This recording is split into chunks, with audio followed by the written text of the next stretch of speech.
Welcome to Town Council regular meeting, March 28th, 2025. Can I get a roll call, please? Newman present. Holloway present. Buda present. Grossman present. Ashworth present. Buckles present. We've established a quorum. Can we please rise for a moment of silence? And the Pledge of Allegiance.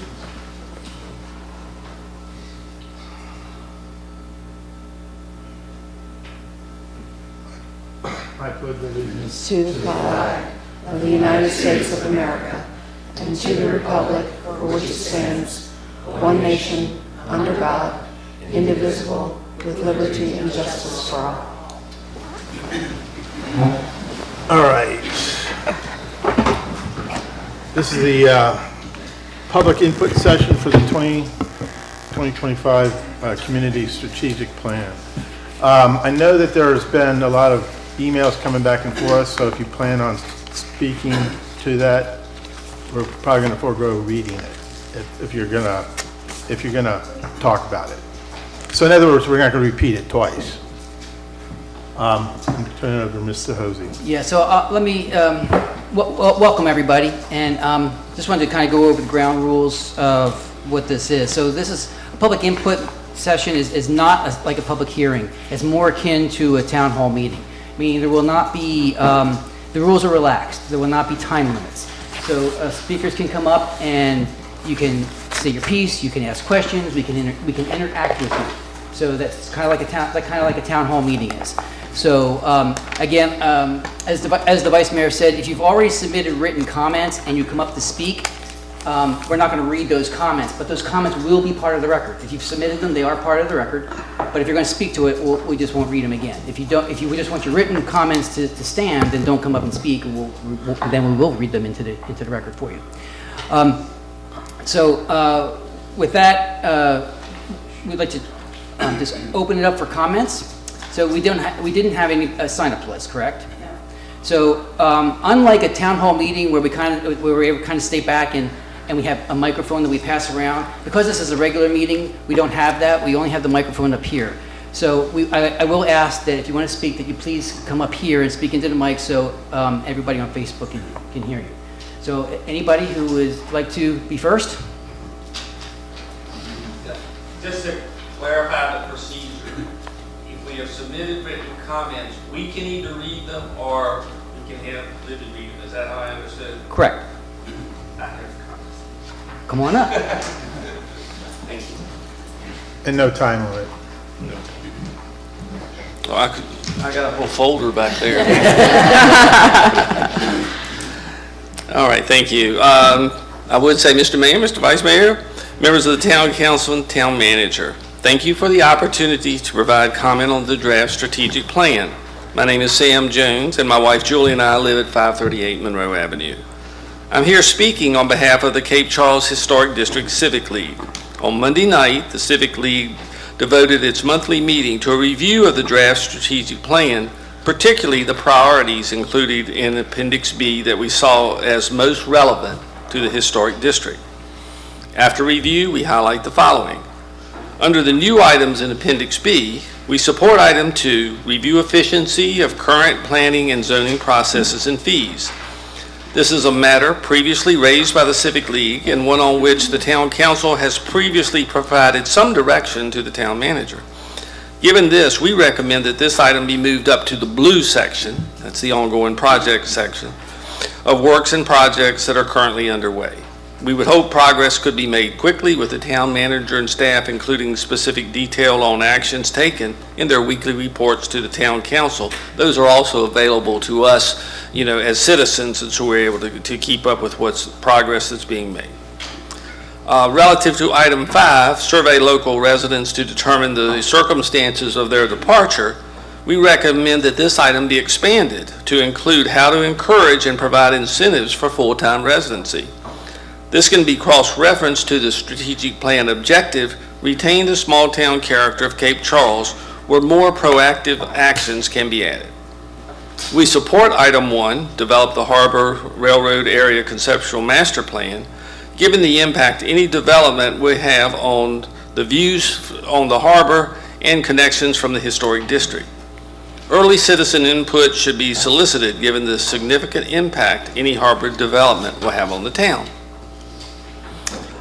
We also recommend that the strategic plan include an item to complete the various sidewalks around town. We are told that this project is included in the town's comprehensive plan and a sidewalk study has been done. Given that, asking town staff to move forward with improvements and providing the funds to support these improvements should benefit everyone who lives or visits the historic district. There was not a consensus regarding the location of the new municipal center. As the council considers any potential location, we request a more public discussion of the rationale for any location decision, as well as the total project cost associated with each site before taking final actions. Thank you for the opportunity to speak and for consideration of these comments as you continue to refine the strategic plan prior to approval. Thank you, Matt. So Sam, again, this is not Understood. So we can talk. So Sure. we'll try to address some of your comments, if that's okay. Anybody can jump in, but the one thing I wanted to just make sure everyone understands is the structure or the layout of Appendix B, the way it's written. The blue does not indicate a higher priority. The Understood. blue indicates projects that are already underway, things that we've already started.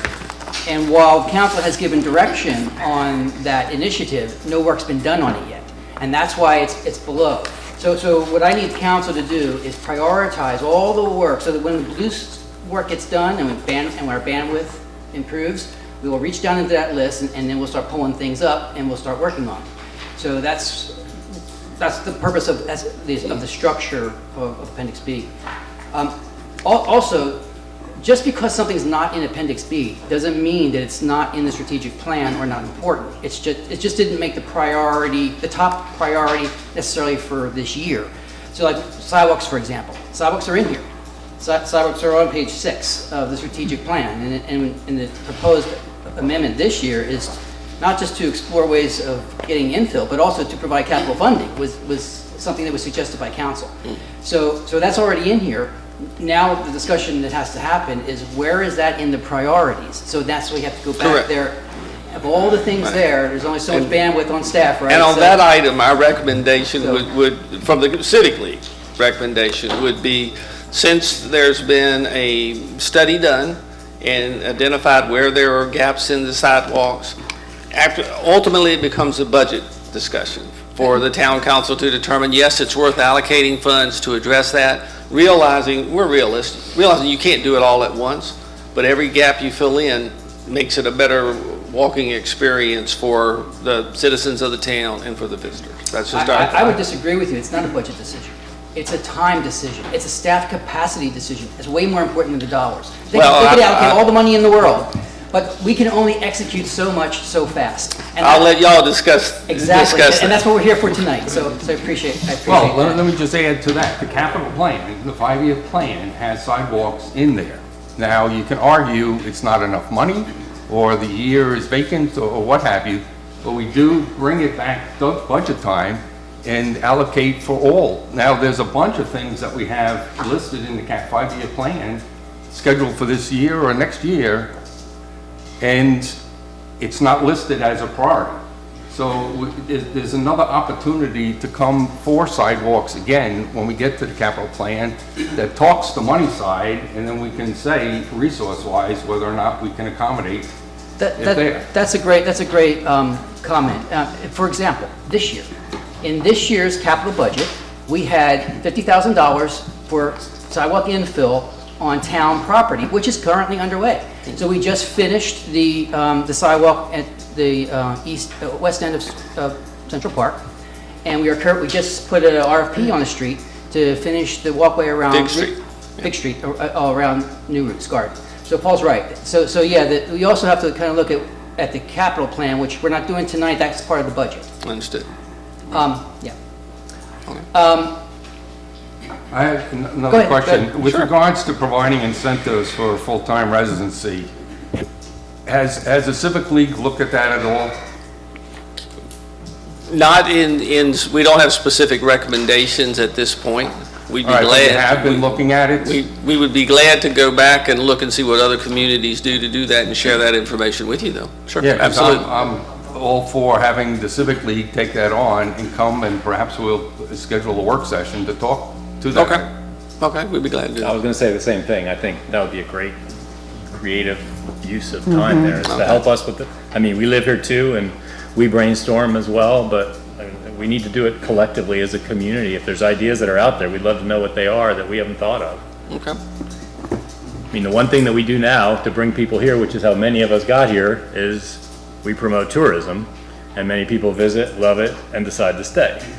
But beyond that, you know, I don't know, people talk about tax incentives to make, you know, to encourage people to rent their ADUs or to just make it a more livable place, but, you know, our taxes aren't really, we're not the taxing entity that makes taxes painful, essentially. I mean, last year, everyone's assessments went up, the effective rate and the tax payable went down. Right. I don't think, that's before my time, I don't think the town's got enough credit for doing that. They didn't have to do that. They could have kept the status quo and left things alone on their end. But anyway, no, I'd love to hear ideas wherever they come from. Also, before you get away, Sam emailed me, just personally, with some comments that I should have addressed initially. And one of the comments was about the concern of timing of the strategic plan and public input, and the fact that you were going to potentially take action on it tonight, and you're taking comment tonight, and from the public's point of view, it seemed like we were rushing it, or that you weren't really interested in public comments. So I wanted to address that, and the reason for that, it's partly out of our control. Well, first of all, I want to make sure everyone remembers or understands that the strategic plan is part of our budget process, right? The budget process actually starts in November when we put out the citizen survey, right? That's when we get the data to then update the strategic plan, and then once the strategic plan is approved, I can get cracking on a budget, which has to be done by June. So we're on a timeline. So we have to get the strategic plan adopted in March so that we can stay on our timeline to get the budget done. Typically, we would have more time for this, but we had some inavailability issues of members in January, and then if you'll recall, February we had snowstorm cancellations and we lost meetings. So it created a crunch on our times, and normally we wouldn't do it this way, but so it was a good point that you brought up. I wanted to give that same explanation to everybody. Right. Hopefully next year we won't be as tight on time, and we'll be able to take more time to do this. But that said, the council is prepared to spend as much time tonight as possible to have this conversation with you and whoever else wants to come up, and they will consider that when they propose any amendments later. It's good for everyone to hear. Yes, well, it's on the, after this portion, when we get back to the regular agenda, yes, it's on the agenda for adoption tonight. Or adoption with amendments as Yes, needed. I strongly suspect that there will be amendments tonight. Based on things the council has thought about since our work session, and based on the comments that we're getting from the public, not just tonight, but also in email. So, Anything else? I'll turn it over to our citizens. who's next?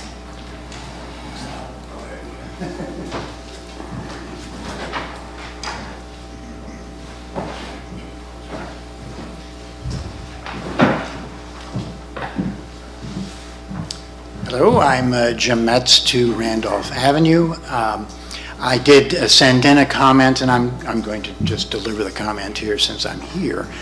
I first want to just support what Sam said on behalf of the Civic League. There was, I think, unanimity in that meeting as to those priorities. I'd like to talk about in greater detail one of the things that came up, and there was some confusion about where the municipal center is going to be located. I understand you're in the process of negotiating with another piece of property in town, or just as an entrance to the historic district. And personally, I would favor that location because it is at the entrance of the historic district. but it also would carry with it a need to make it compatible with the historic district. And I think that the building that I saw, the design of the building that was going to be out off of Cassette Parkway, I don't think would match. So I did want to just raise that in the process of costing out the various alternatives, I think you would have to consider updating or upgrading the external look of that building. You're saying it's not historic in nature? Or Yeah, what are you looking at? when it first was reviewed, and we haven't Right. seen it since then, Right. really, but my recollection was it was kind of like a warehouse. It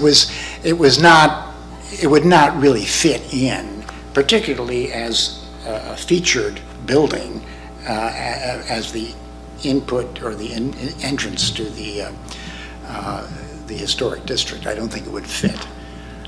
So I would hope you would reevaluate the architecture, or at least the external look of that building, and consider that in the costing that you're going to have to be doing. So I'll send it to you. I'll send it to you again if you haven't seen it for a while. I would argue that it is very attractive. It's not at all looking like a warehouse. It was great pains were went to spend extra money architecturally to provide features and content so that it would be a very attractive building. Right. But it has been a while since the public's seen it, and so we should probably float that around again, especially Yeah. if we do, regarding the potential other location, that's not for sure yet either. I mean, Yeah, I understand. We're negotiating with them, we may or may not reach an agreement. If we do reach an agreement, then it will come to town council for, the whole agreement will become public, and there'll be a public discussion about it. If we get to that point, to your point, Yeah. perhaps I should include the rendering of the building again, just to refresh it, just to refresh the public's. Yeah, that would be helpful. That might be helpful. Yeah. Will we as a town have to go through the same process that anyone else building a structure on that property would need to when the time comes, or are we somehow? Yeah, no, we do the same thing. So we'd still have to go before zoning and HDRB and, Yes, except with a caveat, the properties under consideration do not fall within the historic Right. district overlay. Right. And so they have a different level of review standard. Gotcha. They do not, any property outside the historic district in the corridor is meant to complement but not mimic the historic district Right. architecture. right. But along the way, there would be probably, it sounds like, multiple opportunities for input and feedback. There would and- definitely be a meeting before the Historic District Review Board, and of course, site plan review, which occurs at an administrative level. State agencies review this from DEQ. Erosion sediment control, and VDOT would have to review those plans as well. And of course, you as the council, they're your plans, so. Is there you say complement of the historic district look? Is there any example that you could point us to? So again, it falls everywhere from what has been approved for, well, it's not built yet, the Eastern Shore Custom Carts Building, Beach Market, the golf, mini golf. Skip Charles Mini Golf. Thank you, all the way out to the brewery. Those are all within the corridor, and that's where we are trying to create a cohesive look of those properties by the historic district to complement coming into town. Yeah, okay. And it's, I'll tell you, it's difficult because they have to separate themselves from the historic district guidelines. Yes. We don't have another body, and we have elected to use that particular body to look at the corridor. Okay, All right? yeah. Interesting. And we want to make sure that we don't want buildings put up that are so much looking like, someone might think it was a historic building, and that's not what we're supposed to do. Well, I think the more closely you could comply with that. Can you speak into the mic? Sure. I would urge you to make it as compliant with what is in the historic district as you can, because to have two separate areas that proximate would be jarring. All right, well, thanks. Thanks.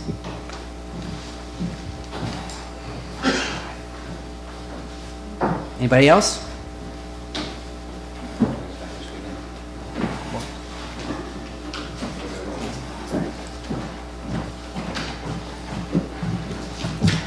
Mark Usry, 117 Strawberry Street, here in Cape Charles. First of all, thank you all for your time, an inordinate amount of time, it seems like, of meetings and other meetings and more meetings, and working to resolve and to solve problems, resolve issues between those of us who live here, and your attention to maintaining the small town atmosphere that we have. That's very important to so many of us who came here. It's why we came here. Tonight I've got just a couple of thoughts on the items that are on Appendix B. And I echo some of the comments that have been made earlier. I don't represent any particular organization tonight, although I am on several boards. I don't have official ability to vocalize on behalf of those boards, so I'm just here as a private citizen. But the process for making changes to one's home in the historic district has got to be changed. The length, the process, the cost is, I think, somewhat outrageous. So, and I know there's steps that have to be taken, but the amount of money that's needed to just paint your house seems to be kind of crazy to me, number one. Number two, since 1996, I remember council meetings talking about sidewalks. Some of you that precede me in living here full-time, it may extend longer than that. But it's time that we get the sidewalks finished. It's time we get them built in, and it's time that we prioritize that with finances and get a project and hire a project manager, since Bob is retiring, I guess, this spring, at least he said he was, or whoever, get a project manager to do it if the town staff doesn't have time, and I appreciate the town staff is highly worked and works long hours, so I'm not diminishing that comment, but it's time we get the sidewalks finished in town, in my opinion. I was particularly concerned with the percentage drop in responses to this year's annual survey. I believe it was 40%, and we ought to know why. That's a little frightening. Did we lose 40% of our people? Did we just have people that gave up participating? Was it less controversy because no STR issues were on that as much on it this year? There could be a number of reasons, but we don't really know why, and that 40% drop does bother me. I think that the town is right on target to prioritize addressing the Canoni property, and either that is purchasing it or zoning it in such a way, creating such a district that it's controlled without buying it. If we bought it, maybe that's where the town offices could go, somewhere on that piece of property, if that's under consideration. No matter what the town does with its town hall, it seems like to me that we could do something to compel the owners of Meatland to upgrade the property after Eastern Shore Carts moves out of it. Wouldn't want to have them raise the rent on that, but it seems like we ought to be able to do something. Either fix it up or bulldoze it. But it's an eyesore, in my opinion, as you come into town, that building. But that's, of course, personal opinion.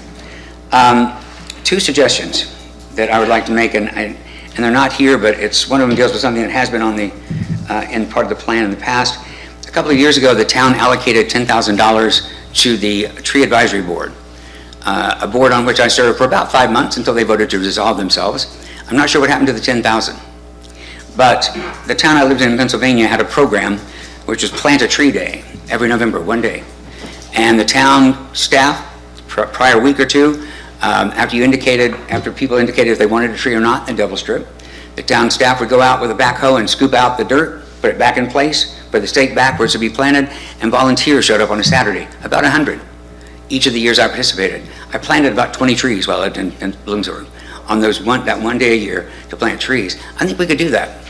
I think we have a couple of organizations, not naming them here because I haven't talked to them specifically about doing it, although one of them seems to be interested. I think we could do that here in Bloomsburg and spend that $10,000 wisely. They ordered the trees bare rooted so that they were much cheaper to send, and every one of them lived. All we asked was the homeowners water them from time to time, and everyone did that received a free tree from the town. I would echo the concerns about affordable housing and the ability to utilize auxiliary buildings as in some way to provide long-term rentals. I know that's a financial hardship on those who would rather do the short term, but surely there's something we can do, and it sounds like the Historic District folks might get into that. Finally, I want to thank you all for including the fourth gym in our community onto the strategic plan as you've done this year and last year's hearing. We have 4 of them, and I'm happy to see Central Park on that list. Can we address a couple things? With regards to annual survey, you had talked about this. Yes, so the reason there was such a big drop was a technical issue with SurveyMonkey.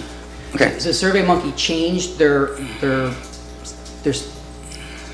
way they operate. And they originally they don't like when you put personal information in there. And our survey requires that you put personal information in there, so otherwise it's not credible. So we had to create a new first question that we never had before, which was, do you approve of putting in your personal information? Oh, Well, got it. 40 some people, how many, Caitlin, was it 40 or 60 people said no? Well, That was a large amount. Well, SurveyMonkey didn't log those responses. Okay. Because they said no. So we're gonna have to look at a better platform next year. Okay.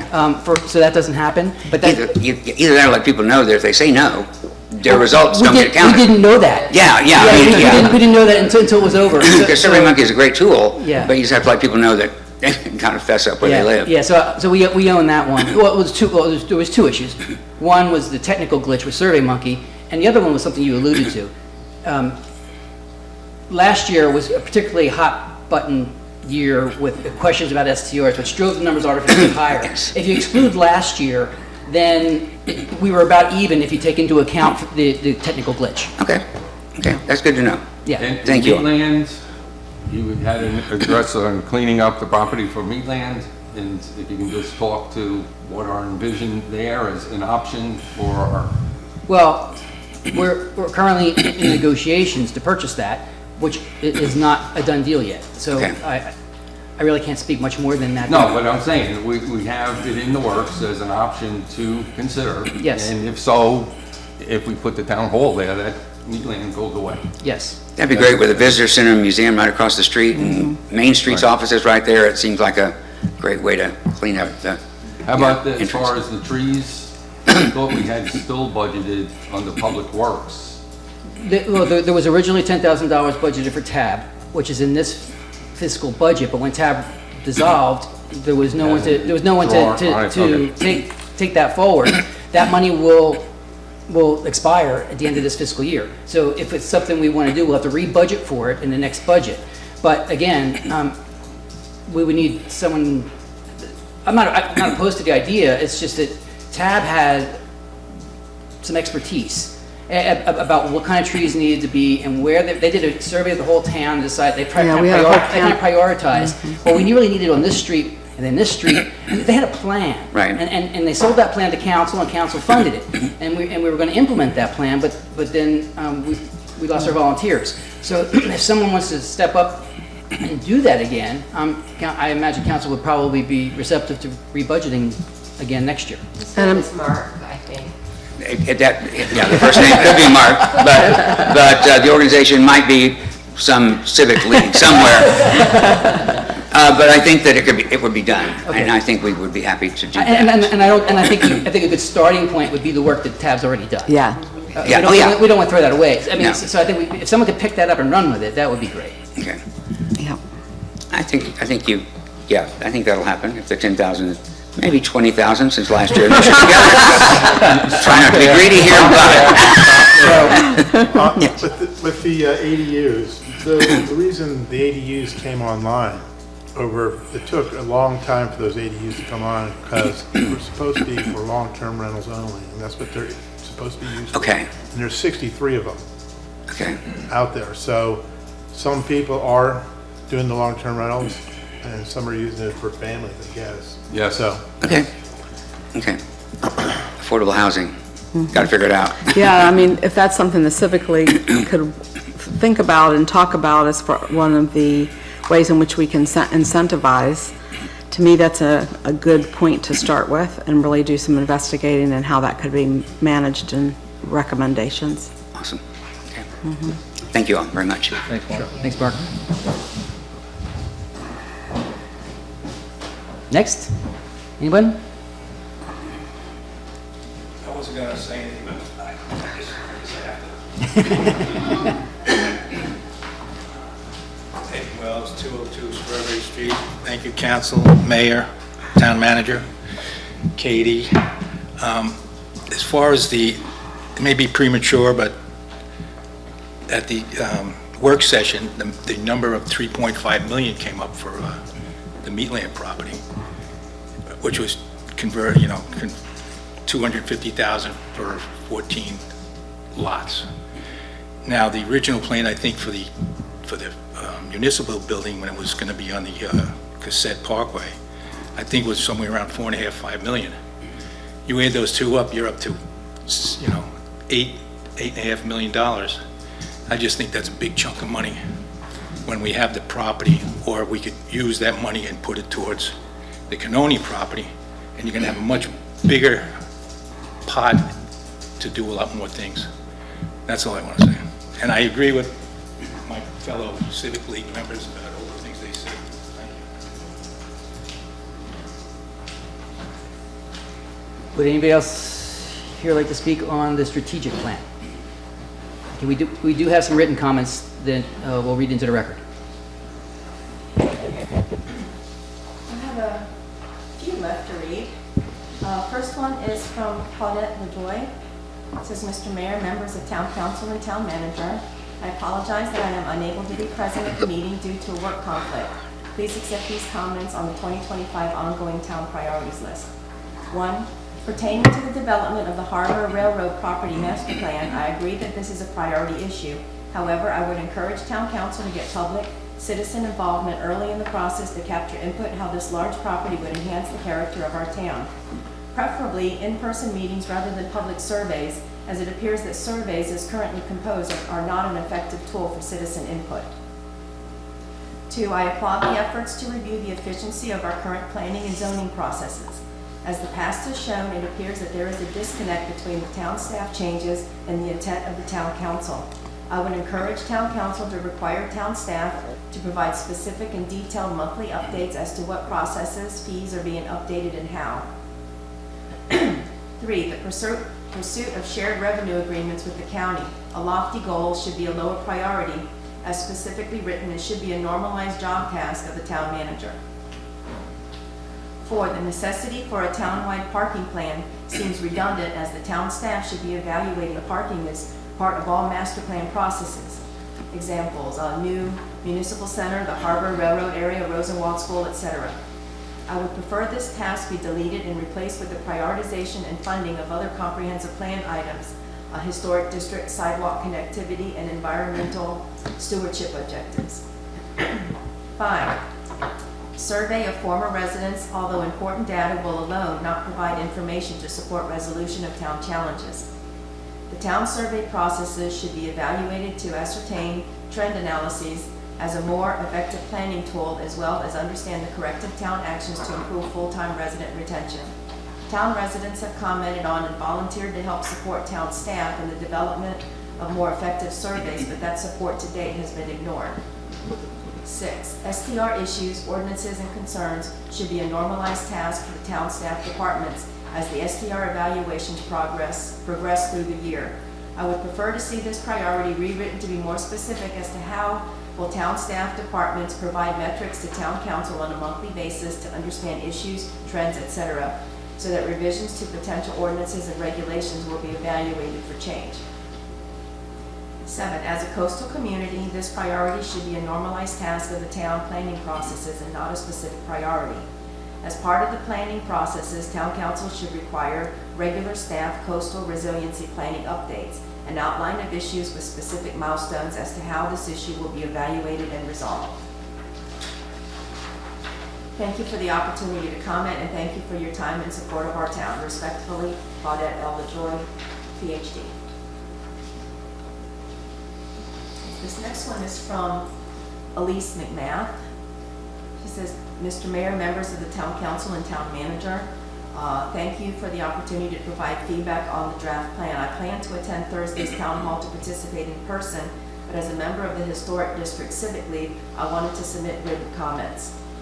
I'd like to highlight 2 key points. Encouraging full-time residency. The current draft plan does not prioritize policies that actively support full-time residency, and we believe this should be added. Policies that encourage year-round residents, particularly in the historic district, are vital for our community's long-term vitality.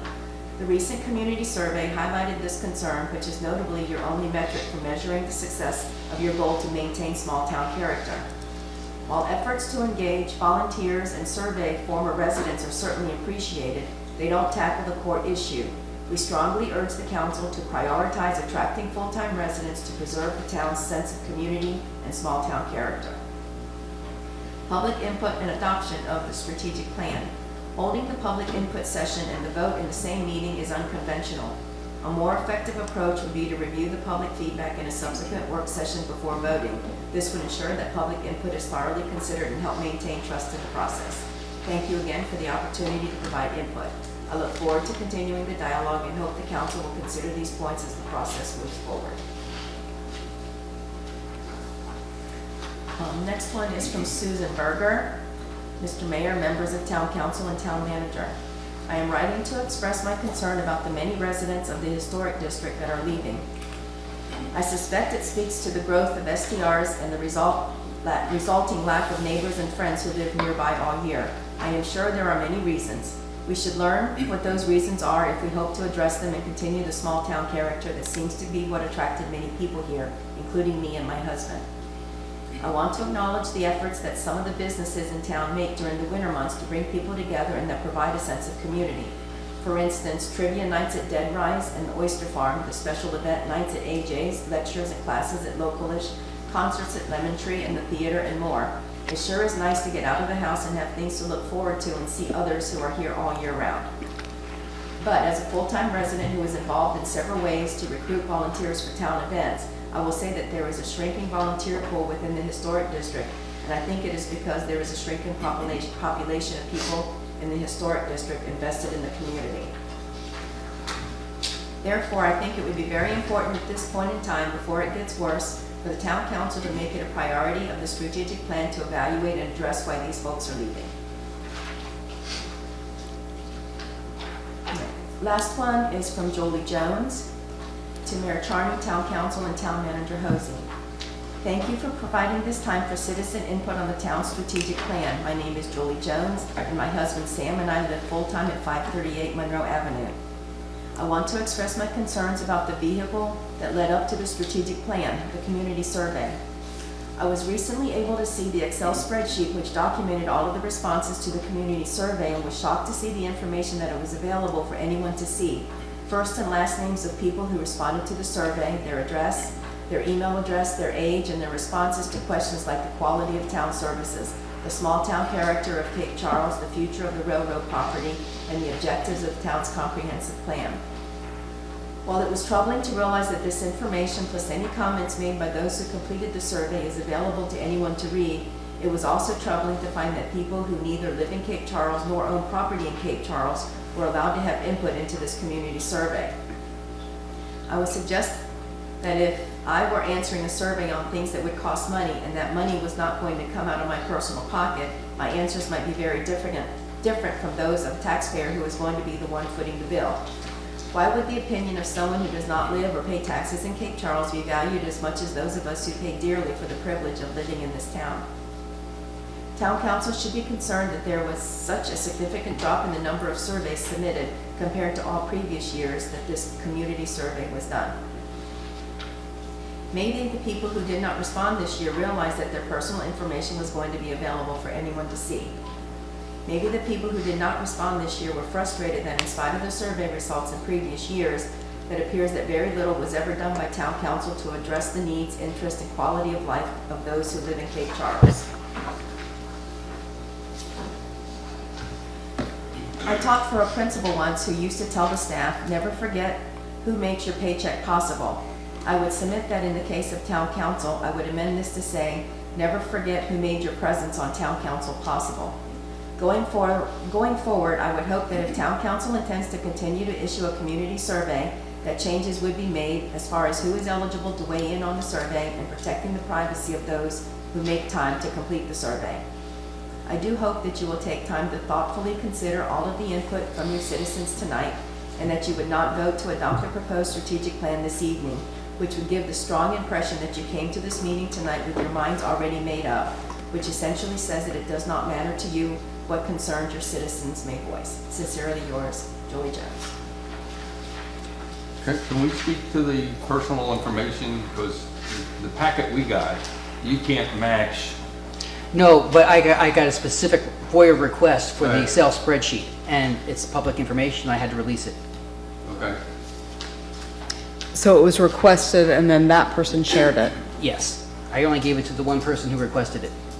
I think that's important Yes. to state. But, and also, one of the things that's important to note about the survey is we do ask where people are from and we weight questions based on that. Right, and We evaluate full-time residents and the responses of full-time residents. There's charts and graphs. So people who do not live here do not have the same, yes, we read that input, but it certainly We have is the ability, not. yes, we have the ability to sort that data based on where they're from. Yeah. And I specifically pull out full-time residents as its own category when I present it to, in public and to the council. So they Right. see the whole, they see all of it, but they also see what just full-time residents said.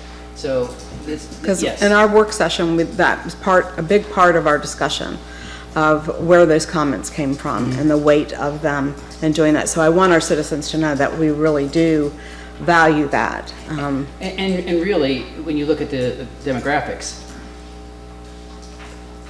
those that don't have any skin in the game make up 5 or 6%. I mean, but the rest is half full-time residents and half, not full-time residents, but property owners here. So they are paying property taxes. They have skin in the game. So between people who are paying property taxes and live here all the time, that makes up over 90% of the responses. So. Could I say something as well that probably won't be covered in our conversations, just about some of the comments? I get the optics of, and I've said it myself years prior, that, you know, people can have this idea that, well, what's the point? They're going to do what they want to do. They've already got their minds made up when they come to these meetings. And I even said to Tammy at our last meeting that the optics of the fact that we were going to have this public hearing and then vote on something the same night was kind of bothersome to me. But what I would point out is that, I mean, I'm not asking for tears or tissues on this, but the amount of work that this involves sitting up here, it's not like I read something that John sends me and then listen to what a few people who come to the podium have to say. I am every day meeting with people, knocking on doors, leaning over my fence, holding court at Dead Rise every Friday night, and, you know, to my wife's dismay, talking about absolutely nothing but how we make this a better town. So I'm getting input from a lot of different places, and I'm open to more. I'm not looking to just find people to talk to that support my narrative, and honestly, believe me or not, I mean, I like information.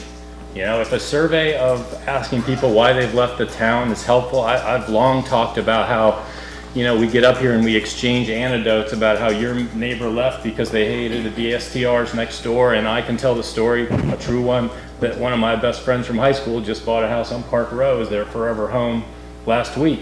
I mean, we can do that all day. That doesn't tell you anything about what direction this town is going. And until we have that kind of data, it'll be hard to have those conversations and make any progress. But when you talk specifically about the kind of exit interview of people moving away, and we'll talk about this later amongst ourselves up here, but I think that's difficult to do because some of those answers, you know, the ones that maybe don't fit your narrative, that you're looking for the reason to be that it's because of the STR community or that we've lost our sense of community. I mean, I know a lot of dirty laundry about why people are leaving, and it's not stuff they want to talk about. You don't want your name listed on the town survey. You certainly don't want to make it known that you're losing your family, or you lost your job, or you have cancer, or or you know, there's a lot of things that people aren't going to want to share. And if I were one of those people in many categories, and we could go beyond that list, and I got that request from somebody, I'd probably pass. And so my data would not be included in that. So I think that's an important thing for us to all think about. I'm all for information. I mean, you know, if that's true, we need to know those things. I don't know if that's the way we do it necessarily, but again, don't wait. I guess my plea to people in town, whether you're here or listening, is don't wait for a meeting to get your 3 minutes. I mean, it's a really hard way to communicate things that are important to you is with a clock. Tonight's a little bit better when we have these types of meetings where we can be a little bit more interactive, but I mean, we don't just all fly in once a month to make some decisions. Like, we live here too. It's kind of comical to me sometimes when people tell me I don't know what the residents want, because I'm one of them, and I know a lot of them, and I live amongst you all. So don't wait. And it is the reason that we do the work sessions Yeah. that we do. And very rarely, and I appreciate Ed is always here and Sam is often, Absolutely. but we encourage that, you know, that way you see our minds and how we get to some of these answers. It doesn't just come out of nowhere. And we leave the work sessions and then also have then conscious, like, discussions of, okay, wait a minute, did we cover this, did we do this? And we can't talk about that as a group, but we can talk individually. We can talk to John, he's a great listener to kind of coach us through, and you'll hear some things tonight that we add to, because we missed some things, in my opinion, and some of my other colleagues' opinions. I don't So- know if many people know that, many of you do, but like, we can't just agree after this meeting to just talk on the sidewalk for 10 minutes. And that's a very inefficient way. It's not our rule, it's not a town rule, it's municipal government. But like, if I want to make a point up here, I've got to reach out individually to everybody here, including the mayor. I can't just say, hey guys, come over for a drink, I have this idea, maybe we could pitch to the town. I mean, you've got to go one at a time, and it takes a long time to build that consensus. Oh, well, let me go back and tell Ed, or tell Andy what Tammy thought about the idea. It's You know frustrating. You know where I work. I did, and I'm there a lot. Yeah, everybody is. Anyway, thank you for letting me say that. Can I just make a comment about? Yeah, if you can come up to the microphone.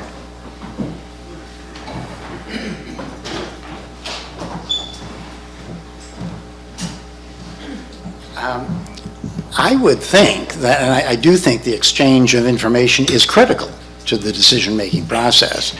And what I would have observed is that there have been only 2 meetings where there has been this kind of exchange. One was the town hall meeting on SDRs, and the second one was this meeting.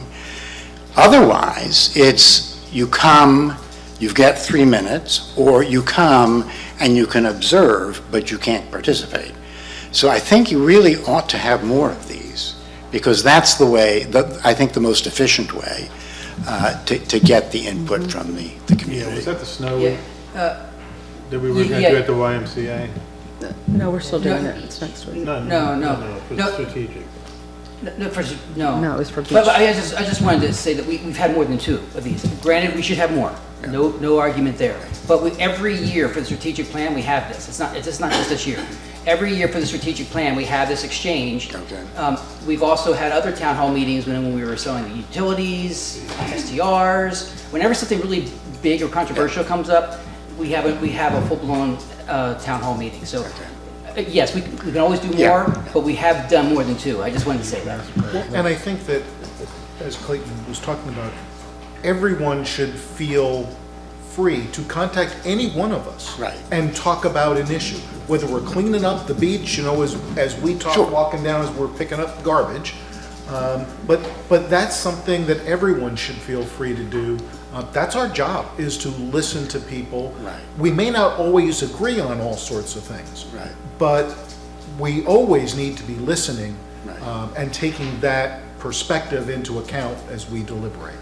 But I think the advantage of a meeting like this is that the people who attend also hear other people. Yes. And your one-on-one with Yes. a resident is not going to be quite as comprehensive as this. So, Just so you know, I started about 2 months ago, chat over coffee. my wife went to it. Okay, yes, I met her today. Yeah.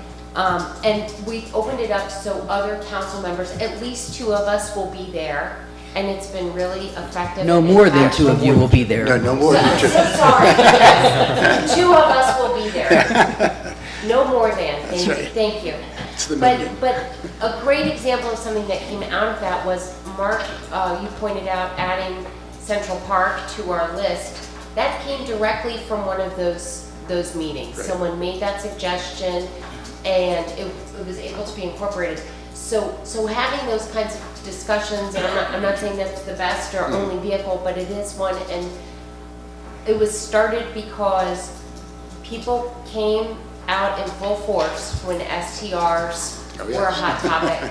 And then there were crickets in here. We would have a meeting and maybe one person would be here. So as many opportunities as we can have to have exchange of ideas is fantastic. One other suggestion, some of the meetings are put on Facebook, not all.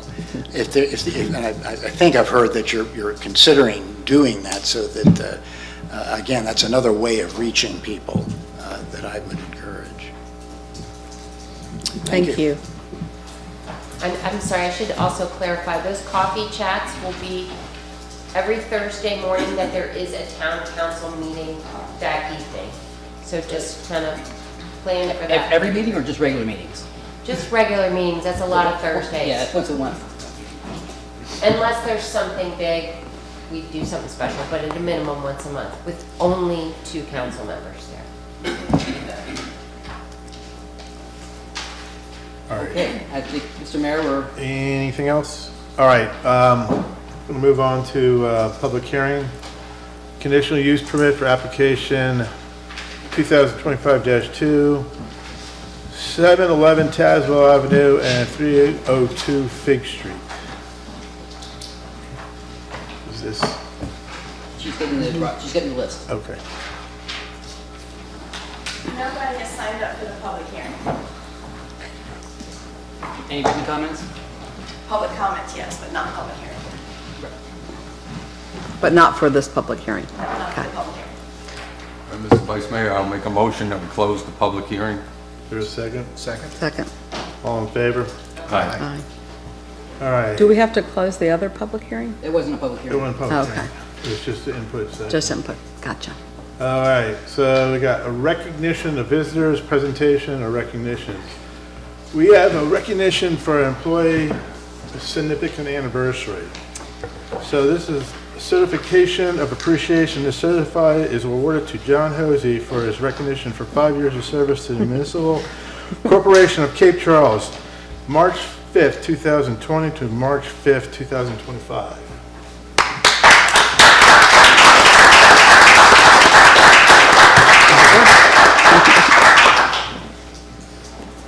Just before COVID.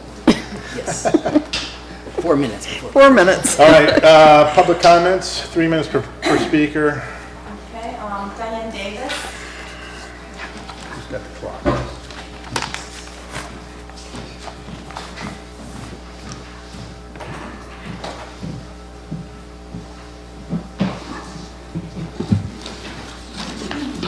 Diane Davis, Jefferson Avenue resident.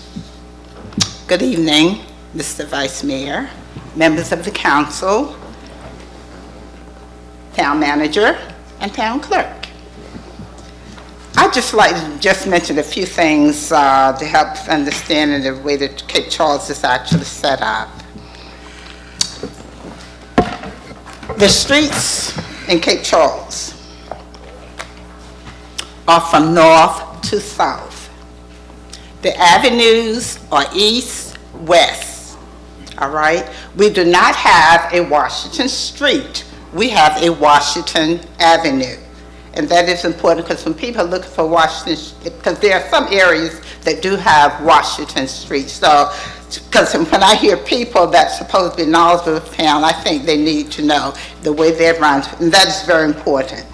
Okay, just remember that the town includes more than Main Street, which is Mason Avenue, and Bay Avenue.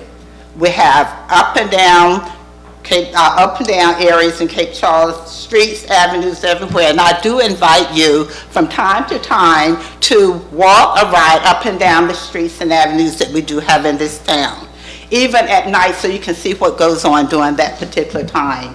And I think this is so important, not when it's time for an election. Even if you do it during that time, but please keep that in mind. Ride through, don't ride around, but up and down from time to time, which is important. The next thing I would like to mention, and I guess it's a question really, was it a typographic error in the Eastern Shore News, Eastern Shore Post, that we paid $99,000 for the consultant and design for the beach master plan?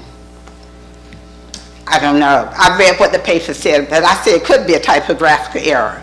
Okay, now, we have been trying to get sidewalks over our entire town where houses have always been since I've been back here, and I moved back here in 1978, which is more than 40 years ago. And I'm always given a reason as to why it has not happened.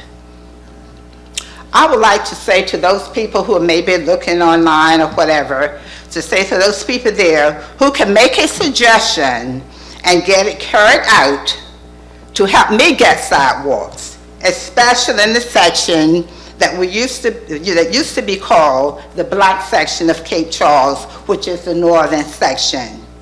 Yes, we know the sidewalks are being in different sections of town, but the place I'm talking about is where we've never had them, and there are houses.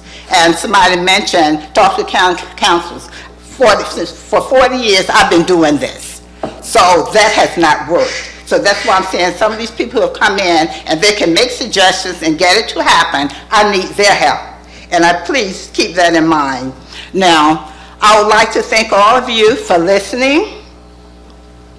Please keep in mind, Cape Charles is all over here. All the historic district. Don't forget us. May God bless each of you to always do what you can for all mankind. Thank you. Thank you, Ms. Davis. Thank you.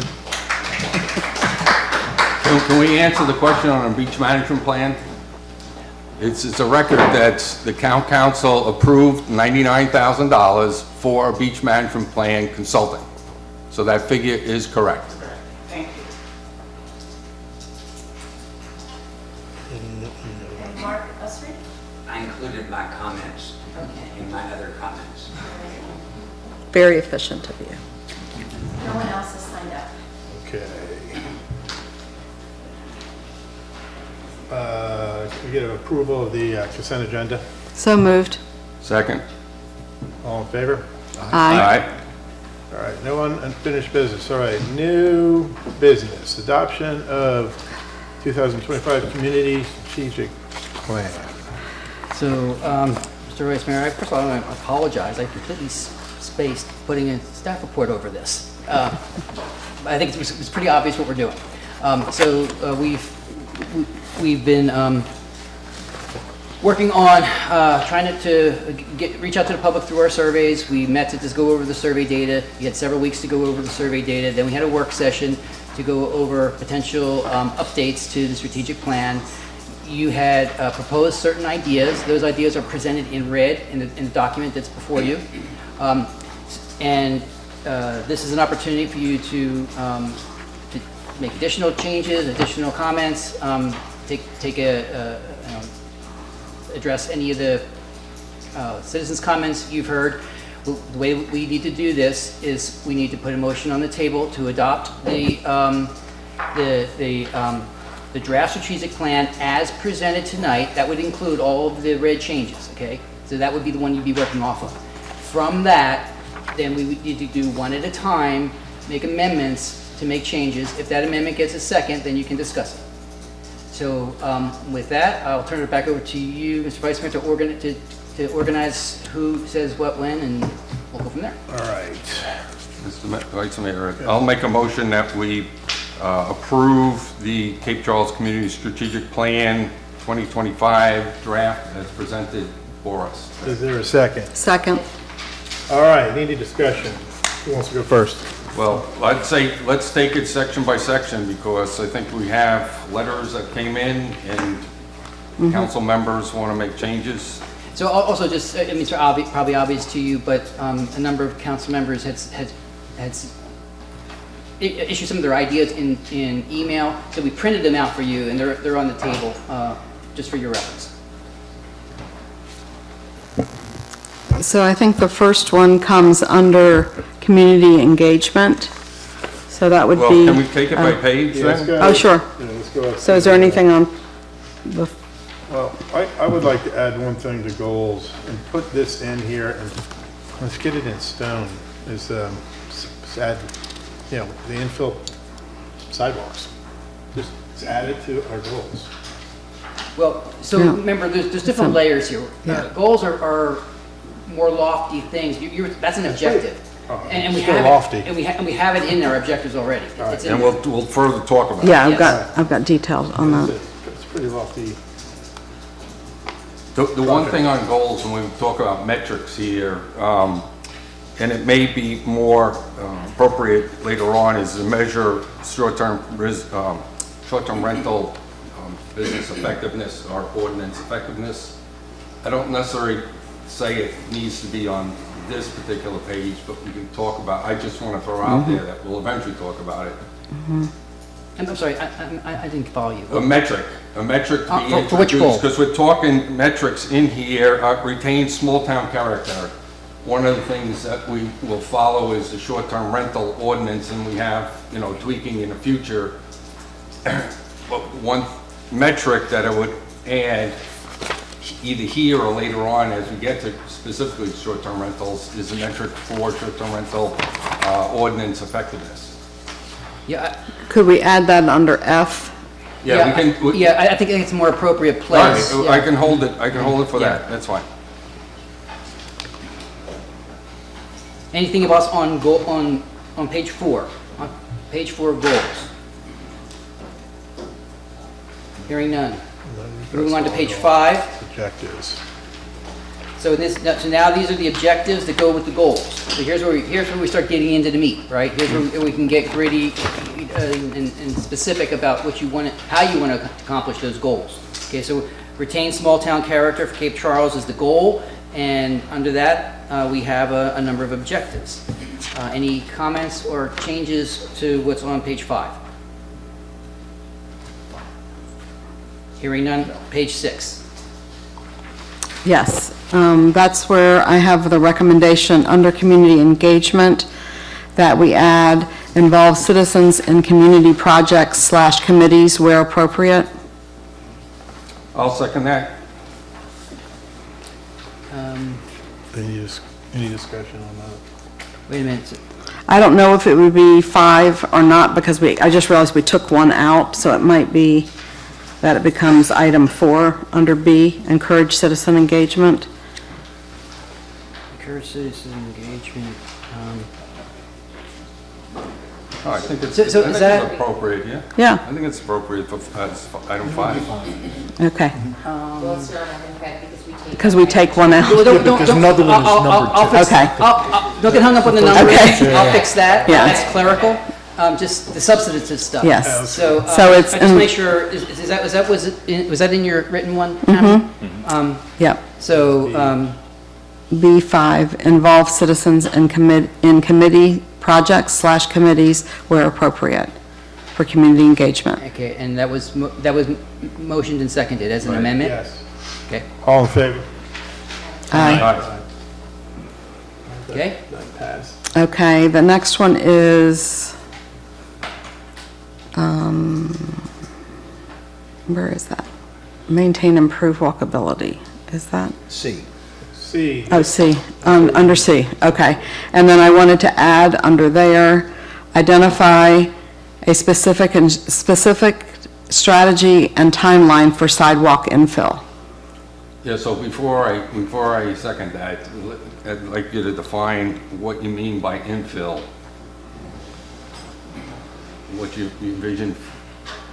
Why don't you, Because my wording, I had the same Oh. kind of thing. It said, but it phrased it a little different. Determine town direction for current houses without sidewalks in the historic district. We haven't grappled with the infill, and what I'm saying, the way I phrased it, was we need to provide direction if we're gonna take any action at all. Okay, because it comes with a cost. But we have not evaluated, we've talked about it. Right. We've talked around it, but never. as long as the wording is specific, can you read what you said I again? had here, determine town direction for current houses without sidewalks in historic district. Could we add determine and then develop a plan of action, like something? Sure. I just want us to leave as an So, we really objective. should have a second if we're going to keep talking about Yeah. this. Go ahead. Second. Okay. So you're seconding mine, which we're gonna probably Okay. change. All right. Can I ask a So question? you can start the motion. So Sorry. C2C, right? Walkability, explore ways to assist with sidewalk infill, so we're using that word again, and provide capital funding as available. Is this to replace that? Is it in Yeah, addition to that? it's kind of redundant, and that was going to be my comment. We're kind of saying the same words over in different ways. It just sounded fluffy to me. Okay, well, then Explore ways to assist, Then let's beef that one up. just, yeah. Let's Which, do, yeah. you can say, let's do this. Yes. kind of Well, thing. no, well, okay, Well, no. we need to, we need, I think we should probably vote on the motion I have on the floor. Well, And no, then we got a have an- second, we're having a discussion. Right, but we should probably vote on that so we can move forward with. Well, we can amend that motion too. too. We don't have Yeah. to, it's not an up or down vote. Okay. So my comment here, though, is in the original motion, Tammy's motion, to identify a specific strategy and timeline. You can't identify a timeline. You can't, I mean, that's part of the priorities. That's what you do at the back of the back of this plan. So there's no way for you to establish a timeline because it all depends on what the competing priorities are. So you can come up with an implementation plan, but then it's incumbent upon you or some future council to prioritize that in Appendix B. Otherwise, you're just putting a word in here that we'll never be able to meet. Yeah, so for timeline, I would say a list of priorities coming out of the sidewalk plan as to what do we envision. Yes, a In list of what priorities would be order a we much better, tackle? that would be a much better approach. Central Park came first. Right. Going over to the. So do we change C to incorporate what the two things we're talking about?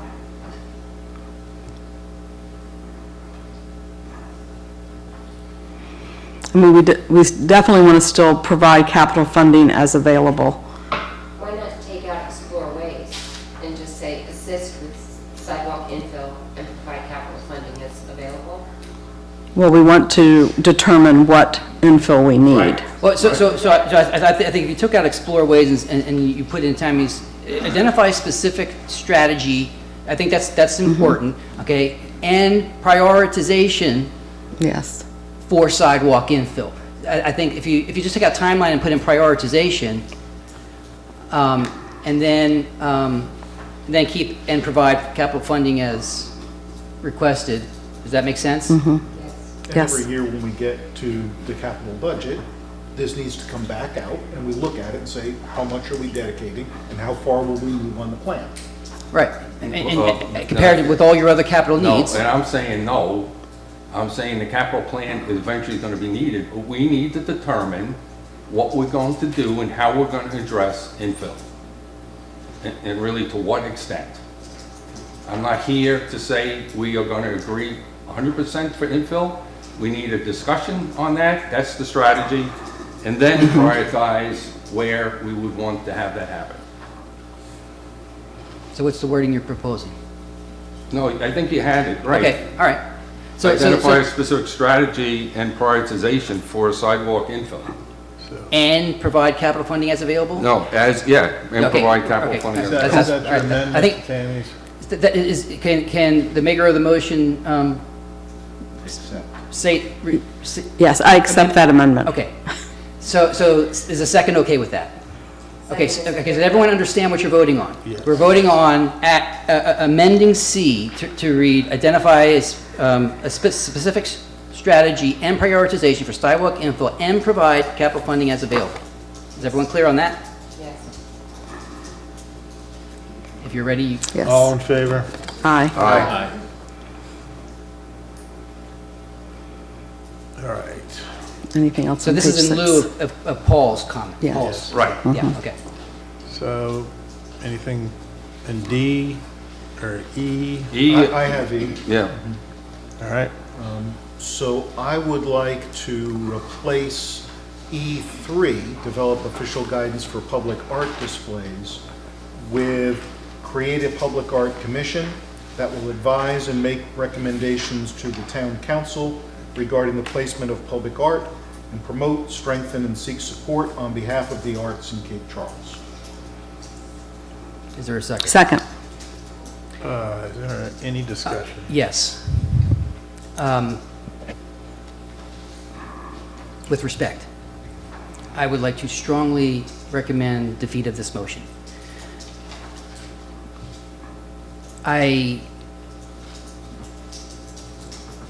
For as often as this is needed, the amount of staff work that would be required in creating a whole nother board, the care and feeding of which, I guess I'm curious, who in my staff is supposed to do this? What department does it come under?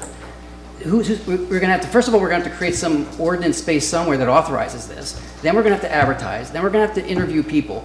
Then we're going to have meetings. Someone's going to have to do staff reports. Someone's going to have to advertise. Someone's going to have to do minutes. All just so that they can provide a recommendation to council. But we already have some of this stuff in zoning.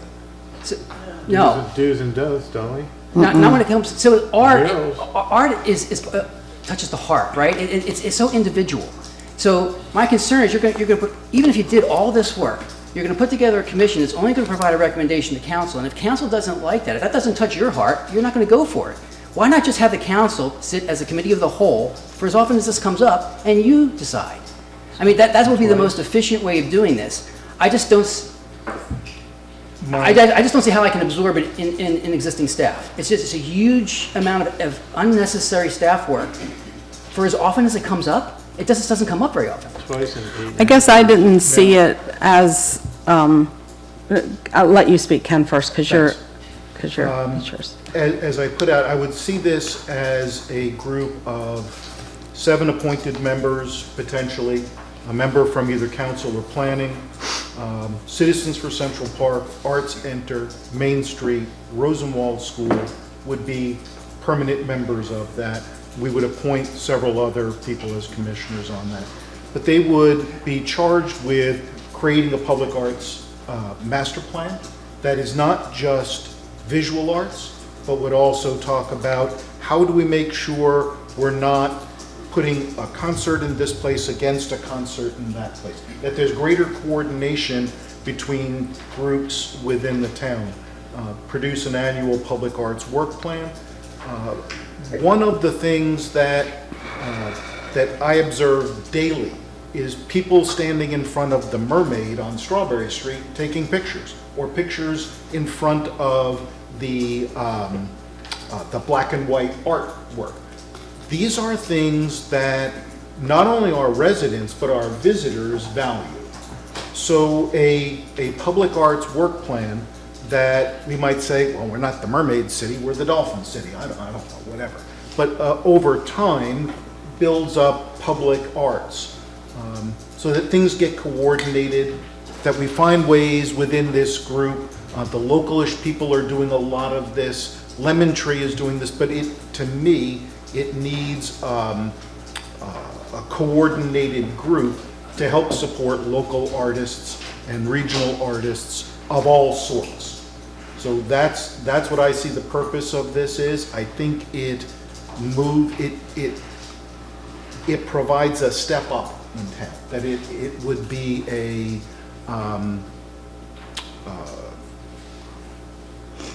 strong piece to improve our small town feel, our community feel, and that's why I'm proposing.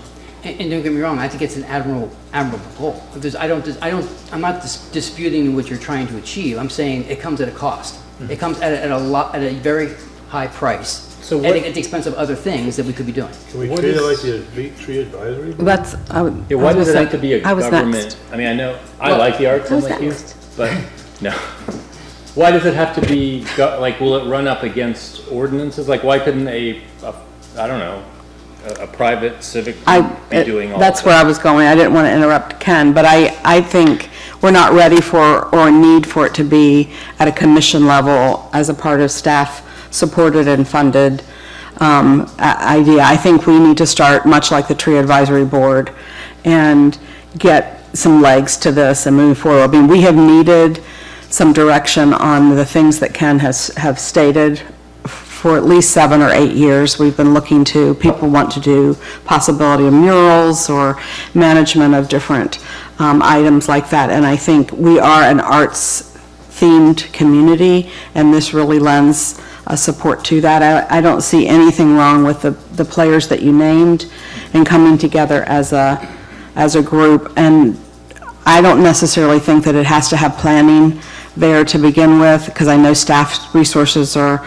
important, but those kind of committees can work and then take that and bring planning in on a special meeting to talk through components to that. That would be my recommendation. I would like to see it as an objective that we support that in some way. I don't know how that language works, but, because I really think it's a direction we should move forward.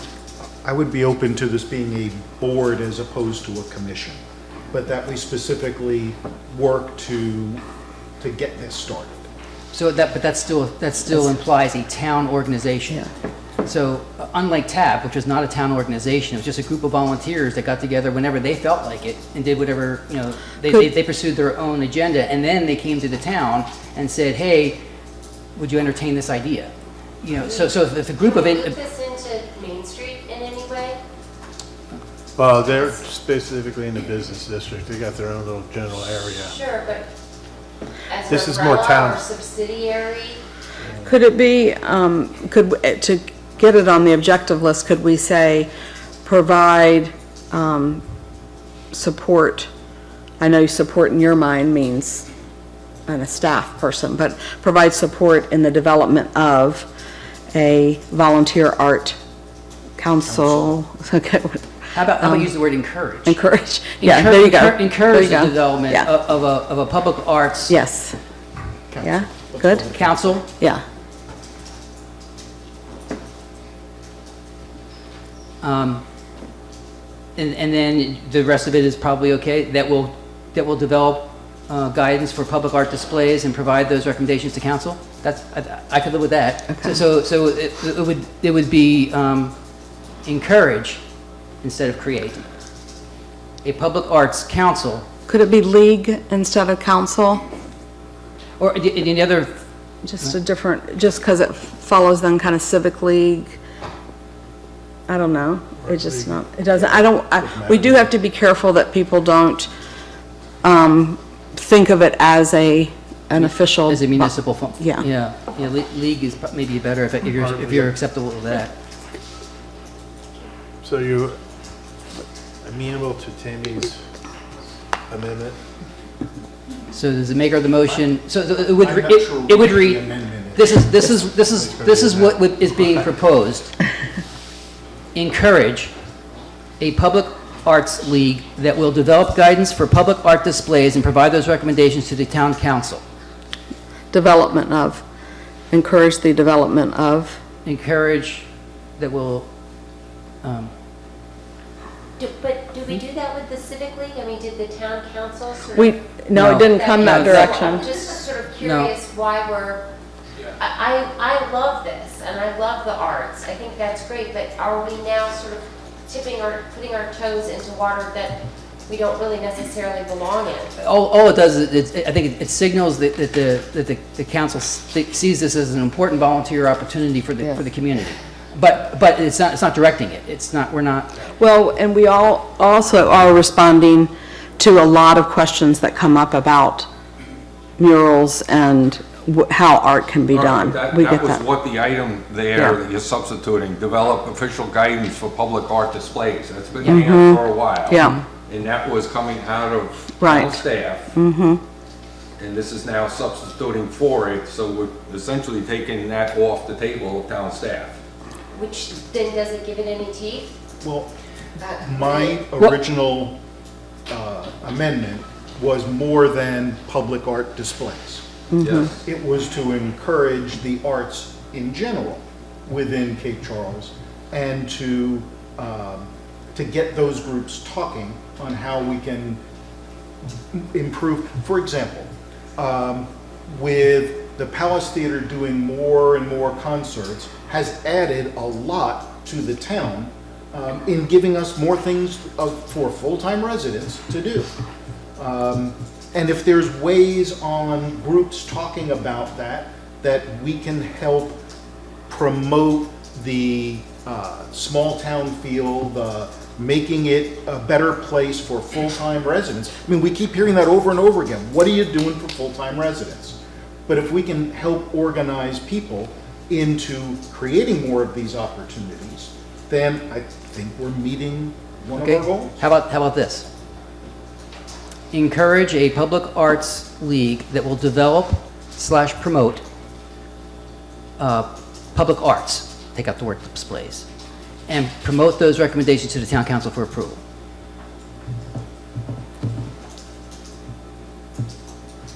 So that it's a broader ask, you know, that this public arts league would develop both guidance and promotion of the public arts in general. Well, we also got to keep in mind that the two big entities, Citizens for Central Park is a 501c3, and then you have Lemon Tree and Arts Center as a private business. So there's a kind of, you got to be careful here. Arts Center is a 501c3. Is it 501c, but it's for profit or not? They're a 501c3 nonprofit. C, nonprofit? Nonprofit, just Arts Center. Yeah. Lemon Tree falls under Arts Center. As is Main Street. I think one of the ways I look at the arts is, you know, we talk about our assets, you know, the beach and the park and Main Street and the harbor. The arts is a non-tangible physical location, but it is a core of who our community is. If you think back to the 90s, Mark was amongst that first group of people, but that arts community that really came in and embraced Cape Charles is a core milestone of who we are. And I think however this can get together to get started, if we can provide some support to that, encouragement of that, I think would be good. Is there something that you see the town giving you that you would not have without their involvement? I guess I'm again just trying to understand why you wanted it to be town-centric. Staff involvement, that I type of stuff. didn't view staff involvement. Okay, I got you. I got you. Just for when it comes to planning and zoning and getting through those hurdles or things that we might need to set up to make it happen, Yeah. right? That would be Yeah, but just like TAB, that's- they came to forth, staff. right. And that's the way. And then we helped them. And through after the this year, I process, think that's what and- will happen. I think Yeah. this is here this year to then it gets established, and then that's exactly how, is what I would envision. Or is that? Yep. I don't Does want to that steal. feel good to you, or does this feel like a consolation prize? If it accomplishes the purpose. Yeah, The mechanism is Okay. not of. Yeah. gotcha. Right. So one more time. I can agree to the wording you Yeah. have, not so much the thoughts afterwards Yeah. on what constitutes, okay? Yeah. Okay. So just for clarity, so this is the motion, if you accept it, to encourage a public arts league that will develop/promote public arts and provide recommendations to the town council for approval. Meaning, like the guides, if they come up with guides, it would have to come to council for approval, but they would be developing and bringing it forward. And it may not need approval. You know, if Citizens for Central Park wants to go in and partner with somebody else in doing something, they don't need our approval. I mean, but there are things that might need our approval. So I don't know that they shouldn't view it as everything has to come to us to approve or nothing's gonna happen. You know, I would not want that at all. When necessary. For a council approval if necessary. And I would just add the word development, encourage the development of. We did say that. But is didn't hear guidance, it. is the word It's a guidance? develop Okay. guidance and promotion of, No, in the first part of the, encourage a public arts commission that will develop Okay. guidance, League. Public Arts League. public arts league, yeah, sorry. So we're adding in if necessary at the end to that, However, the wording, but that's the thought. okay. Who seconded your? Tammy. All right, you're okay with that? I do agree. Okay. I have a question. Is this substituting item number 3? But we still need item number 3, develop guidance for public art displays. Yeah. In particular murals. So Yeah. I'd ask, is this substituting The or? is motion this on the making- floor is to replace it. If you want, Yes. if you, And I'd like to amend it to make it item 4. To include. okay. Any second? Well, but before we, a second for that Yeah. amendment. Is this in discussion? Any discussion with Yeah, that? why wouldn't develop guidance for public arts display be a piece of this that? I thought it was, that's why Yeah. I thought we were Well, replacing because it. again, this whole first item number 3 was murals. That was the flap that we had over the last couple of years. But this doesn't say murals. This It is. doesn't, but it's the public arts displays is what it entails. It's murals is one aspect of it, okay? So I would view that this league would research this and make, this would be a case where it would need to come to council for direction on official guidance. Yeah, I think having them both in there is redundant. My input. Well, it's taken away staff Right. and Which putting it into increases our the league. which increases the odds that it'll happen. Well, I doubt that, but okay. But I mean, assuming a group of I'll volunteers. withdraw my motion then. Okay, assuming there is a group of volunteers who is interested in this, it could happen. Otherwise, if you're waiting for it to reach the top of the priority list of everything No. else staff has to do, it's. Yeah. So, Right. I would, okay, so that motion's been withdrawn, so we're back to the original one. This is replacing item 3. Any more discussion? All in favor? Aye. Aye. Okay. Short-term rentals, I had here to add an item 2, develop metrics to monitor short-term rental effectiveness. Yep. Second. Or is that under D? It's under F. F. F. Oh, all right. Yep, It'd be item 2. Yep, got it. Was that in your email? It wasn't mine. Pause. No, that came out of No. somebody's comments Yeah, that I have tonight. here. I don't know which particular All right, so- letter or whatever, but Yeah. develop metrics to monitor short-term rental effectiveness. Short-term rental Ordinance. regulations. Yeah, regulation effectiveness. Is there a Develop second? metrics. Is there a second? Second. All right, any further discussion? I'm sorry, develop metrics, sorry again. Say it, I want to make sure I get it right. All right, Discover- develop metrics to monitor short-term rental regulation effectiveness. Gotcha. Any discussion? Yeah. So if we're going to evaluate the regulations to determine if we need to make changes, we have to have some metric to evaluate against. That's what the software is That's what, for. yeah, That's what So- this is for. that's what this does.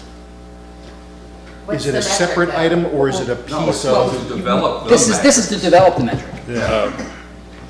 I don't know what we're gonna measure, but we've Right. got a whole bunch of things for short-term rental. How many do we have? You know, is it simple? Right. Over time, what is happening, you know? A little bit, yeah, hopefully with the software that we're getting, it'll have ability to track issues. Right, violations, Violations, are they whatever. pocketed in certain areas or Yep. what have you? Are they even have? Oh, Right. Exactly. I guess I want to make sure we're talking process though too, because, and help me to know, does this mean we would evaluate the implementation process of the short-term regulation ordinance and its impact on the community? Well, when it says effectiveness of the ordinance, I would say yes, that was included. I mean, the effectiveness of the ordinance would encompass Was all it of it. effective in shutting every STR down, or was it effective in making more STRs in the communities? Well, that's what this is going to determine. What is it that you want to measure? That's what this does. Correct. So, I'm not willing to say what we are measuring, but we need to be looking Measure at something, it. right.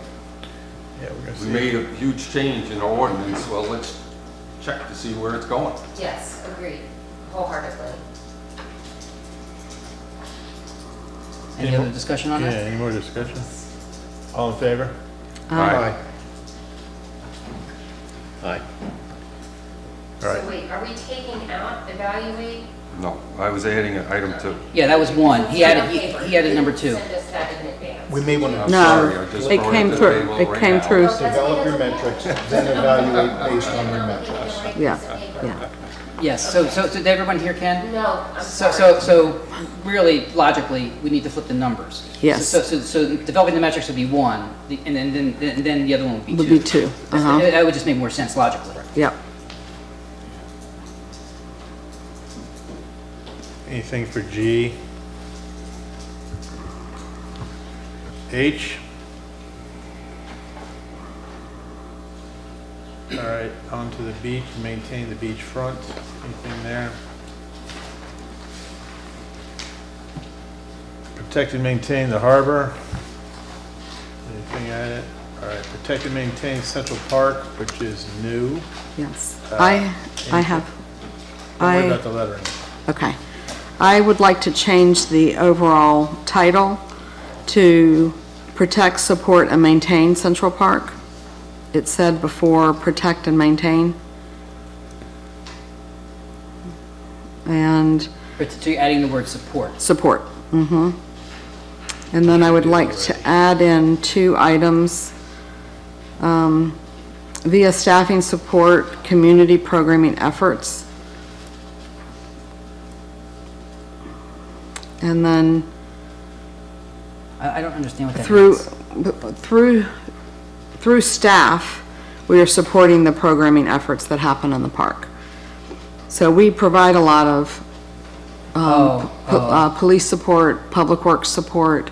So it's not via, you're saying provide? Provide. Provide staffing support, right? Yes, I want it to be there as an objective that we do that. So we're taking out the, Via, and say provide. Provide staff Staffing support for community. for community programming. Effort, You okay. can- yeah. All right. And then the second one is work with CCP to add handicap parking access to the park. That's underway as we speak, but. But I want it on We here. can put it in there, that's Yes. fine. Is there a So I'll second? second. Oh, Any so- discussion? I just want to make sure I'm understanding clearly. Are you saying specifically staffing support for the concerts in the park only, or all things? All like- programming. So I just use that as an example. All right, Yeah. so for publication in the plan, I'm not going to put your No, ID in there. right. Right, yeah. Yeah. I have a question regarding, does it mean any programming that occurs within the community, or programming? So you're saying if it's a Just private to get- organization, they have to go through special use permit, and there's recommendations, and they pay for their police I and just stuff. don't want us to. Yeah, yes.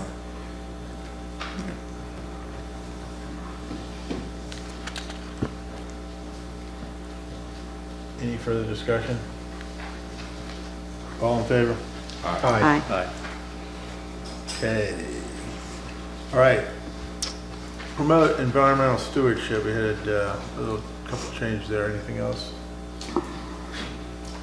Want to take the opportunity to put the tree discussion in here? You have an idea? No. It's called the Mark Ursery. I mean, this is the correct, Yeah, this would be an appropriate place to put it. so maybe financially support. Yeah, because we have protect and improve tree canopy, which is what that's a part of, but, so it's the financial support.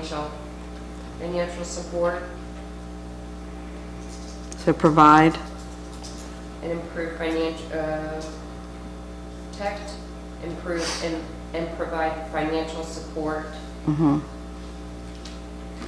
Because you're modifying C, not adding a new one, right? Correct. So protect, And support, improve, and financially, if you did protect and support improved or improvements to the tree canopy and other, I just want to get the financial piece in there. Because we did have that in the budget, so, this current budget. Mark, you're committed now. So protect, comma, improve, comma, and financially support, is that what you said? Yes. Is there a second? Second. A second. All right. Any more discussion? All in favor? Aye. All right. So we're on to the next one. Retain, expand business in a business-friendly environment. Any changes there?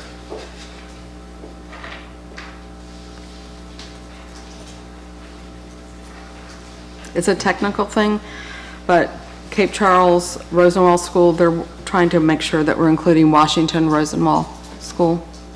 I'm sorry, which where you Under at? I1? Or- I1. I got it. Oh, well, I gotta fix these numberings, don't I? Yeah. That should be B. B, that's That why, should be I repeated what you said though. Yeah, all right. So B1. Yeah. Okay, say that again. And they're, the Cape Charles, Washington, I don't know if they're doing hyphen, do you know? They're working on a name, Yeah. but there's But I was corrected a couple times the other day that to put Washington Rosenwall. All right, Mhm. Washington hyphen Rosenwall. T. that's not. But it's not an official name, but I just want to get that piece of it in. And Mark would know more about Yeah. this, he's on their board. I Yeah. just- Yeah. Is that right? Washington It might be hyphen, part of the name. Yeah. That's how we're Yeah. expanding it, because it was a Liberty Washington idea funded by Rosenwald. Right. all right. So we might have to change. we might Is have- that an we might- editorial change? It's an Yeah, that might- editorial. There's gonna be an editorial change, Yeah, once that comes out. Yeah. That's, Maybe we just wait until they actually decide on the name. It's gonna be a No, while. it's- Yeah, I just put Washington in. yeah, well. That'll be if- fine. Then we can do an Is editorial there, change. is that okay? We just Yeah. add in Washington? Yeah. All right. Okay, this is where I insert a new one. And advanced variety of housing. It's it's before that. All right, We so you we have want- it in the All goals. right, so the business-friendly environment? No. We have it in the goals to enhance visitor experience, Oh, so but we you're adding didn't. a whole new one. Yeah, Yeah, yeah, we a have it whole new listed, section. we have it in the goals, but we did not flush it out as with objectives. Okay. We discussed some, but we never zeroed in on them All right, so you want enough. to put that after retain business Yes, and then above, all right. Well, that's just because that's the way it appears in on your list, in the list. yeah. On this. So Yeah. what's your proposed change? So I have 4, All under the same, all in the same thing. all right, so listen up, because this is going to go in there. This should be in your handout, right? Yeah. This is gonna be You're- one. What Tammy Yeah. is proposing is in your handout. So the goal is to enhance the visitor experience. Item A is, in collaboration with Cape Charles Main Street, identify needs of visitors to Cape Charles when visiting the commercial district, i.e. bathroom, shaded area, seating. B, in collaboration with CCMS, continue plans to build and to fund via grants a visitors welcome center and bathroom in the commercial district. C, work with CCMS to measure and increase traffic and engagement in social media channels and the Cape Charles Virginia's Cape website. D, work with town staff / organizations to enhance the process for the submitting events on the Cape Charles Virginia's Cape website. So before we second it, this- on D, who is working with town staff? Cape Charles, I should add Cape Charles Main Street, Right. because they lead that effort. CCMS, CCMS, So the language you used previous, like in collaboration with collaboration. CCMS. Can we, that would be a we'll just better way to- add that? Better way to word that. For yeah. both, yeah, so we'll do that amendment to that.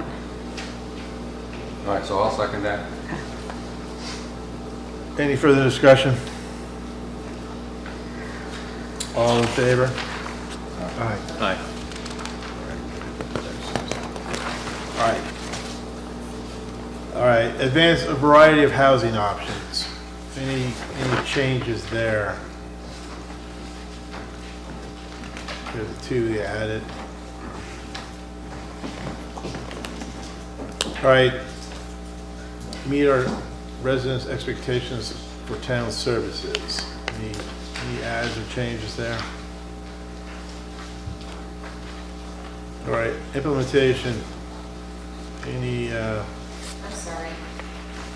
go back To, to our housing options. We talked about, at least it was brought up today, incentivizing accessory dwelling units.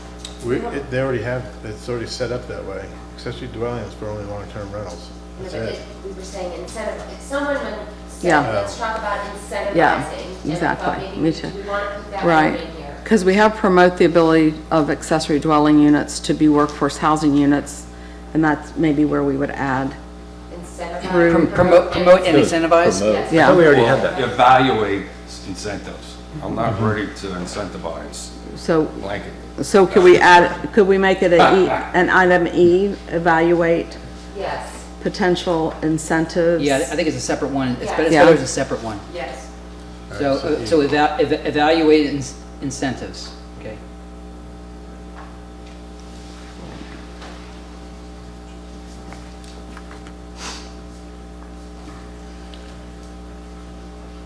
So, do you want to be more, C is specifically calls out workforce housing. Would you want to be a little bit more broad to just say, evaluate incentives for ADUs for long-term rentals? Yes. It's just so it's broader? Yes. I'm fine with that, I just don't understand why we would do each one separately.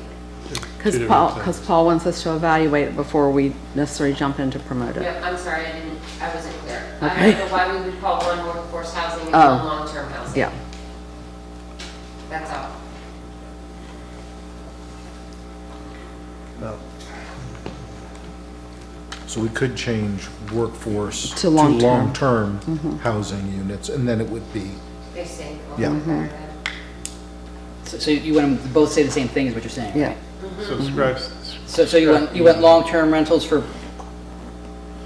or In for C. rentals, or just, it actually doesn't need to be rentals, I think, because it may or may not be a rental. Yeah, long-term Long-term unit. housing?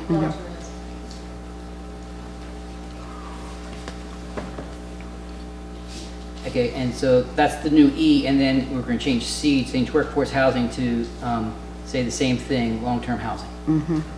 Okay. Can you read back E, please, just so I understand it? Evaluate incentives for the use of ADUs for long-term housing. Is there a second on that, by the way? Second.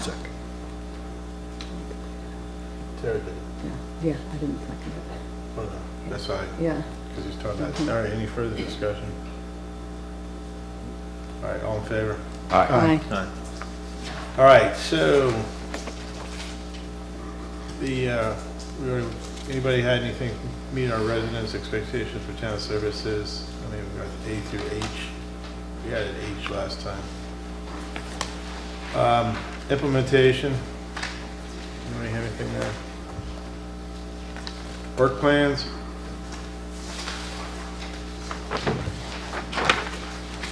Appendix A?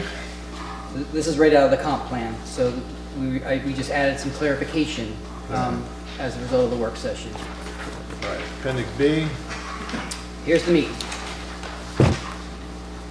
Can we postpone this?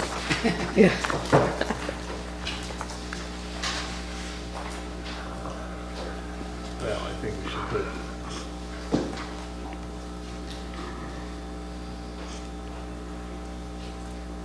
Any proposed amendments to the appendix B? Yeah, let me talk about item 5. When we Yeah. threw this out, I threw this out last time, we were talking about addressing the comments from the community surveys relative to circumstances for people leaving. And afterwards, kind of thought about this, even created a form, and I'll propose 2 things here, and then we'll talk about it. I wanted to change this to survey permanent residents, determine the circumstances of their recent arrival and departure. Clayton had mentioned the arrival aspects, and I thought about it, I said, oh, okay, the survey could capture both if we were to conduct it. The other thing I would offer is to perhaps even eliminate item number 5 and just have the council do it. So I don't have to be carrying here and worrying about staff impact. We can just take it on ourselves if you feel that's So I just offer up the conversation before I propose one way or the other. An item like what we're actually trying to find out in this is better accomplished in a focus group than on a survey. A focus group, and these are things that I actually do have experience in. A focus group will get at some of the nuances. This is not a simple question to answer. A series of survey items won't get at the nuances to it. So I think a focus group, which is really what you're talking about, in having council people talk with folks, if we agreed to some structured set of questions that as we talk to folks, we have a way of making sure we cover all these things, that I think would be a much more effective. How do you get to people who've already left? Yeah. No, we know of people who have left, and we can track them down, and some you may be able to get a response, and some you won't. But you're not gonna be able to put them in a focus group. Yeah. Right. Yeah, and that's why I'm saying, each of us know people that have come and gone. Yeah. So- And you can track them down and get their input. Does that I'm become- not looking for anything really in-depth here. I just want, what is your primary reason for leaving? Give me some secondary reasons for going. So if we got that list and we were able to successfully reach those people and get them to give us responses, what would we do with that? I'll tally it. I'll be happy to tally it, and just, I want to address the comments Yeah, I with understand. regards to people Sure. leaving for X reason. So does that become public? Yes, Knowledge? I've provided It right would have here to be, for yes. discussion at town council. Yeah, that's what I said. But the point that Clayton made earlier is that if it becomes public, you're Like, not- I can get people to talk to me You're and tell not- me you're why not they gonna left, get a very but I good don't think they response. wanted No, to share their I dirty don't have laundry. to provide names. I can just, from each of you, collect an input sheet as to Right. who you talked to Yeah. and what the reasons were, and then and just tally it. There's nothing If it's anonymous, that might work. elaborate there. We would probably have to get a name to know that, Clayton and I both haven't spoken to the same person and get a double And the answer. person's But gonna say, hey, I've already spoken to X. you know. Yeah. Maybe. So that's what I was saying, I prefer to take it off and just do it. I would support that. I'm all for just doing things. All right, so let me make the motion that we eliminate item number 5 from our list. Is there a second? Second. Any more discussion? All in favor? Aye. All right. So, anyway, we can, I should know this, but I'm having just a moment of not remembering.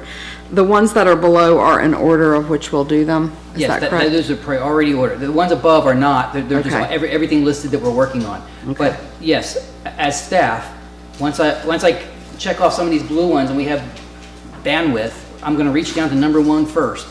Now, if I do everything I can do in number 1, and there's nothing more I can do today, then I'll go down to number 2. And I just work my way down based on staff availability.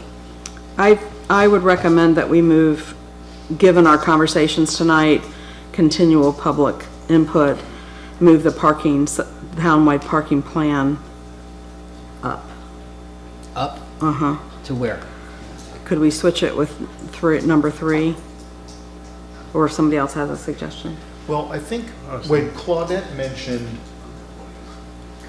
The county. talking with the county, as opposed to that's not a council thing, that's a new town manager thing.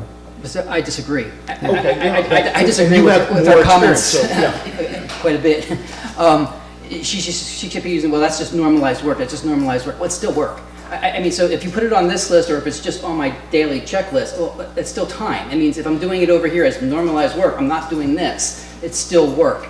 And no, that's not part of, and I think that's what's important, and that the public understands this as well. I think council understands it better, but this is extra work, okay? This is not running the town, okay? My staff is fully engaged, 40 hours a week, every week, not doing any of this, okay? Your town manager is fully engaged. So doing this is extra work. It's, processing all the paper, all the plans that come in, processing all the business licenses that come in, collecting the taxes, paying our bills, keeping the lights on, the trains running on time. That's a full-time job for my entire staff, okay? This is extra work. We need to keep that in mind when we're putting these things in there. You can say, well, that's just the town manager's job. Well, it is. Well, yeah, It is when I don't have. It's other the work to town do. manager's job to have a relationship with the county, which is what you're talking about, but this is a very specific task that we And it impose requires, to you. and it requires research. Yes. And there's a lot of nuance in how sales Yeah. tax is recorded and reported, and what's public and what's not, and I've had, you know, in the initial discussions I had with Charlie way back years ago when I first brought this up, he has set some legitimate concerns that basically would involve a negotiation process, so it is an actual real project. Not that it's not important, and not that we shouldn't do it, but it's a real project, but it is extra work. It's not part of my daily job.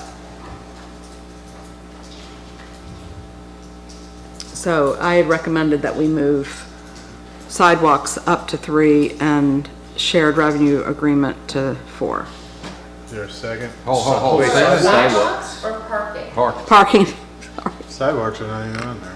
I'm sorry. Then forget what I even said. I read it. It's fine the way it is.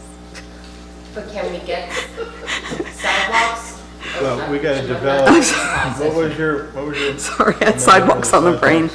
Well, the sidewalks, to me, was gonna be captured in a capital. Capital plan. plan, Okay. yeah, Budget. sorry, yeah, You just, gotta it's provide money. to fine. do it, or- right? delirium has set in. Yeah. All right, so which number are you moving up? I'm not recommending anything, because I just misread. Just for everyone's entertainment, Tammy's blood sugar has dropped. Can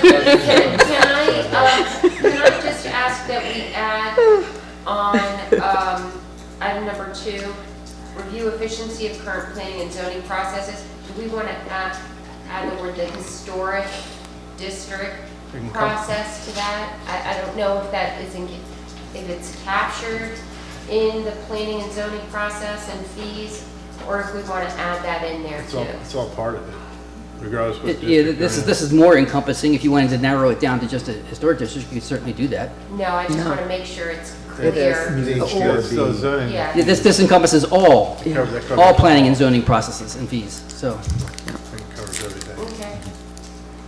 For item number 6, on the short-term rental ordinances, I would tag on to that, and develop metrics for short-term rental regulation effectiveness. Is there a second? Second. I'd suggest you put that at the beginning of it. Develop the metrics and. So this goes back to our objectives. Isn't it matched? Remember, we added that new in there, and we switched the That's fine, priorities. I have no problem So- moving it in front, but so- I so just do want we- it in that line. So you want Right. both of them in there? Yeah, under 6. All right, so that would be the new 6, and this would be 7, right? Because the evaluating the metrics comes first, right? Yeah, but he's saying. But I'd Comma. Yeah. combine them into one under short-term rental. Oh, Because you're gonna be doing the because matrix. you're cheating, and you want to try to get 2 for 1. Okay, We didn't think you'd notice. We're gonna Okay. get the metrics, and then we're gonna figure out what the metrics are, and then Okay. figure out what it means. Which I think is. So that's pretty my good. motion. did somebody second that? Second. Tammy seconded it. Any more discussion? All in favor? Okay. All right, anything else?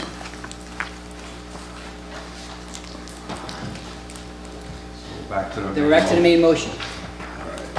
Which was you. Yes, so we made the motion for the plan, and we have adopted all the amendments, so now we're ready to vote on. The main motion as amended.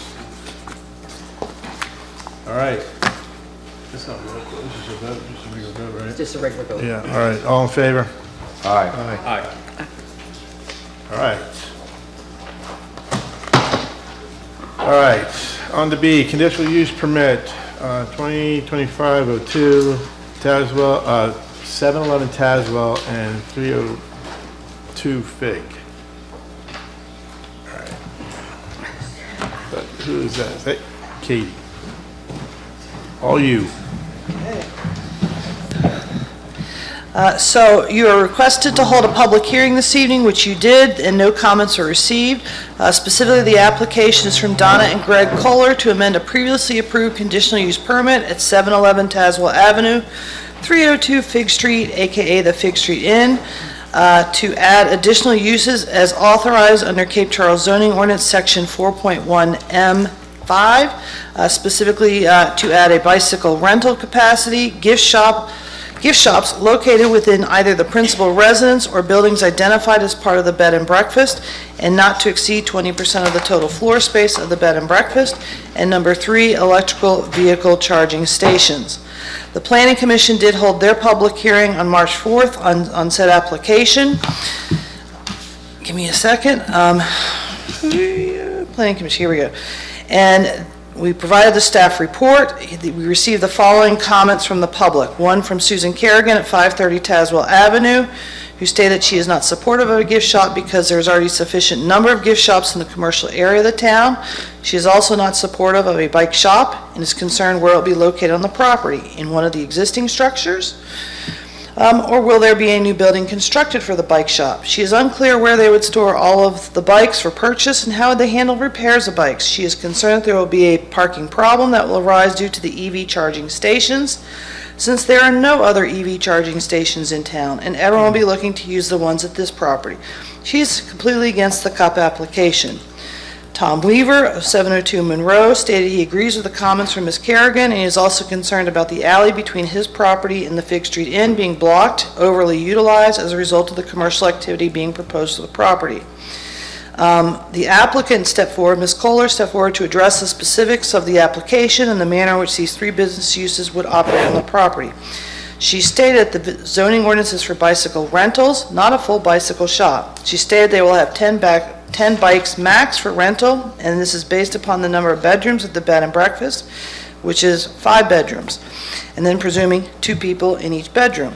The rental of the bikes would occur only through the internet through a third-party vendor. This process works by placing the rental order. The customer receives the code from that third-party vendor to unlock the bike upon payment being received, and the said code would only work for the time frame in which the individual has rented the bike. There will be no repairs, no sales, no actual shop, just an area on their property where they will store the bikes, again 10 max, that could be rented by their customers, which is their priority target market. She stated that the gift shop will be the size of a bookcase, maybe 2 of them, in their house, which will be available to their guests and any event attendees. There will be no public hours for the gift shop. The inventory will be delivered by USPS for the gift shop merchandise, or I should have also said, or UPS. She stated the EV chargers are part of their on-site parking area redesign. It's intended for guests as an amenity, especially if they are driving to the B&B in an electric vehicle. Commissioner Smith asked what is the plan if the bikes are not returned to the Fig Street Inn. The applicant stated they will be using a third-party company for the bike rentals called Rent Mount. I hope I got the name correct. They have not currently developed a plan for that situation, but will now work on having such a plan response crafted. Commissioner Smith stated that for the record that there are 2 existing charging stations for EVs in the town at the town parking lot off Mason Avenue. The applicant stated that the system they have purchased for the EV station can serve the public at large. However, they have actually not purchased the full module to offer this at that time, meaning this EV charging station is not meant for the general public to be using it, but rather for their customers of the bed and breakfast to use it. With that public comment and discussion, Commissioner Smith motioned to close the public hearing, seconded by Commissioner Holloway. There were no additional discussion by the Planning Commission, and they did make a recommendation to recommend approval as presented to the Town Council. I have a couple of questions. All right, first, anybody want to make a motion? No. I'm not sure Oh, go ahead. why they need a cup if Because that's required in your zoning ordinance now. if it's a commercial use.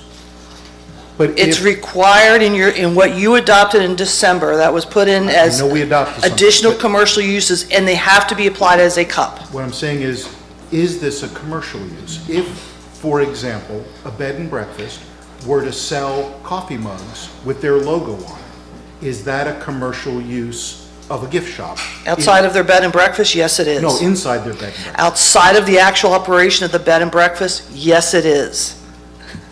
Because a bed and breakfast is a very specific use of your property. which is meant to invite guests to come stay in your house for a period of time for sleeping purposes, eat some breakfast, and eventually go away after a day or two. So if you're going to expand those services and sell other amenities on that property, that's an expansion that was not envisioned for that bed and breakfast. It's not included in the definition of a bed and breakfast, and that's why we made these changes in our zoning ordinance to provide a mechanism for that to be addressed. Yes. Help me to understand if it was a hotel that was doing that. The hotel is already commercial business, is that the differentiator? That's correct, because these are located in residential districts. Okay, thank you. I just need to understand Yes. the nuance. Yep. So hypothetically, if you were to install EV charging but didn't charge people for the use of it, and it was only for the use of your guests, would that require a cut? At this point in time, yes, because you made it a component of your zoning ordinance. You added that as a requirement to the R1 zoning district as additional uses that could be applied through a CUP for bed and breakfast operations. Yes. But- So you may question the validity of what you voted as a zoning ordinance, but you have it on the books right now, so I do want to focus that we try and deal with the application at hand, and we can come back and discuss whether the policy was what you want it to be long-term. Can you help me understand why you don't want to? I'm just No, curious. what I'm saying, if I own an electric vehicle and I have a charger at my house and I plug in and I let a friend charge their car at my house. Well, I think they are actually still going to be charging. But if I do not charge, I think they're still going to be charging their bed and breakfast guests for the use of that EV station. okay, it just sounded like there wasn't. They're not going they to didn't allow have any the- other, like, general members of the public at this point in time. It doesn't mean they can't eventually offer that service. They just haven't purchased the additional module to open it up for the general public usage to get charged. And if I've misquoted it, the Kohlers are here, of course, they can explain, but I think I captured what you guys are doing in stage one. So it's still something that they're going to receive revenue from and have to report as a taxation piece of their business now. That makes Yes. sense. Yes. Is there a motion?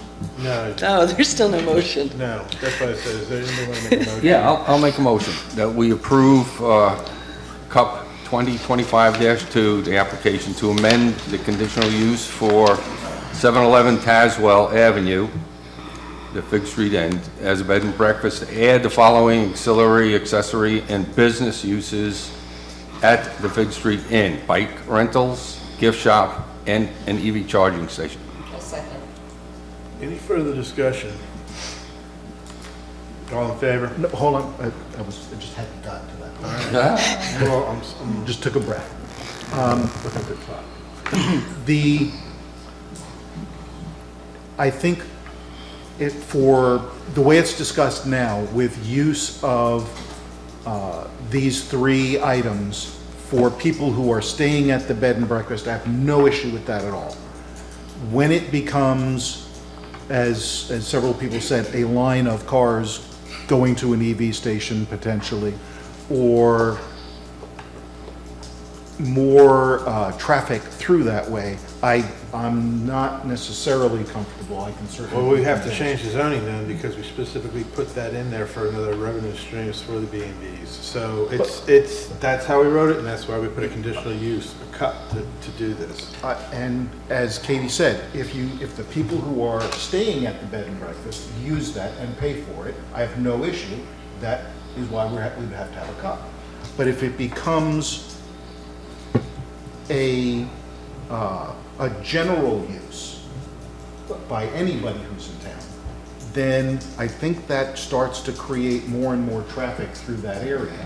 And I would have some questions about that. Does that mean we would have to change the zoning as Do you it's wanna written limit to it? We're not actually changing say it. that these things would be? Yes, for- yes. The That's- way so it's currently worded right We're now, not gonna change it. that, what you just described is possible. It could happen. They could open it up to other than guests. That's what the zoning ordinance allows right now. Right. But that's why it's a cup, right? So that you have a chance to hear, it's not a by right. You have the opportunity to listen, okay, well, what is their actual intention? You know, is it gonna be a problem for that neighborhood or not? That's why it's a cup. And so, it's fully within what's authorized here, and the specific use appears to be not burdensome to the area. So from a staff perspective, we would recommend approval. But there's nothing in the regulations now that would prevent them from being able to rent bikes to the general public or provide the electric vehicle charging to the general public. Is that correct? Or the gift shop. Or the gift shop, yes. Even though their intention is not to do that, I'm just trying to look letter of things Well, here. not to do it currently. Would you care to hear, if you would entertain to hear from the applicant directly, so that they can further clarify their intent of how they plan to use these facilities, Well, they- if it's so approved? They clearly stated it in the planning commission. Well, It was already we're stated. hearing additional questions come forward that may not have arisen at the planning commission that they may wish to clarify. Same question. Or you can leave it alone. You want to come on and say something?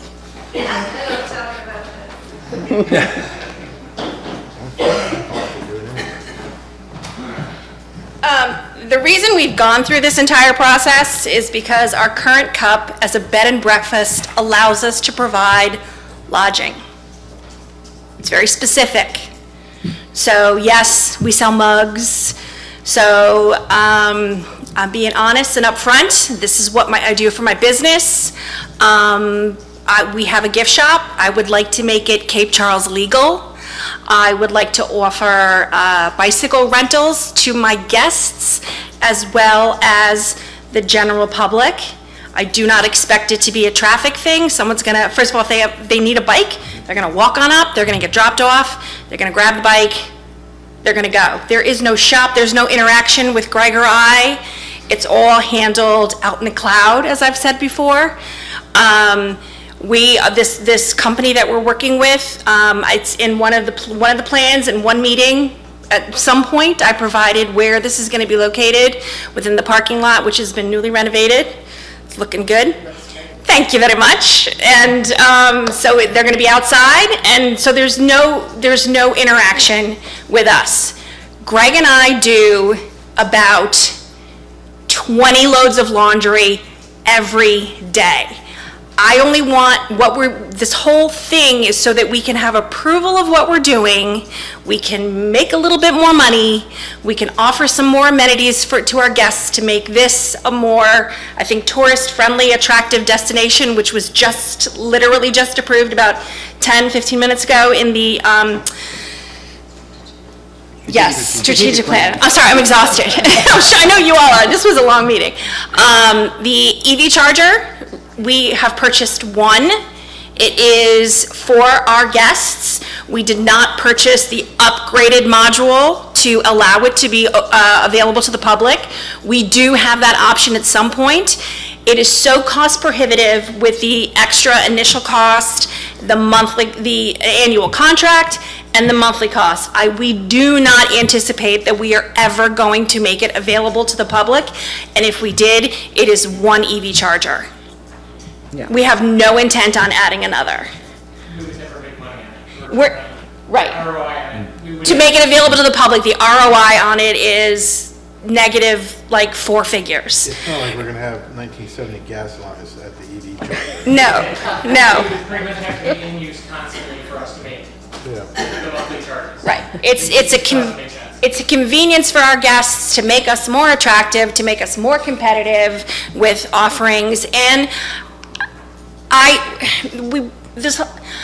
so many issues came up, so many questions came up with the STR issue about what people were doing and not doing, what they could and couldn't do. And I'm just being upfront and honest about what we do. I'm asking for a blessing.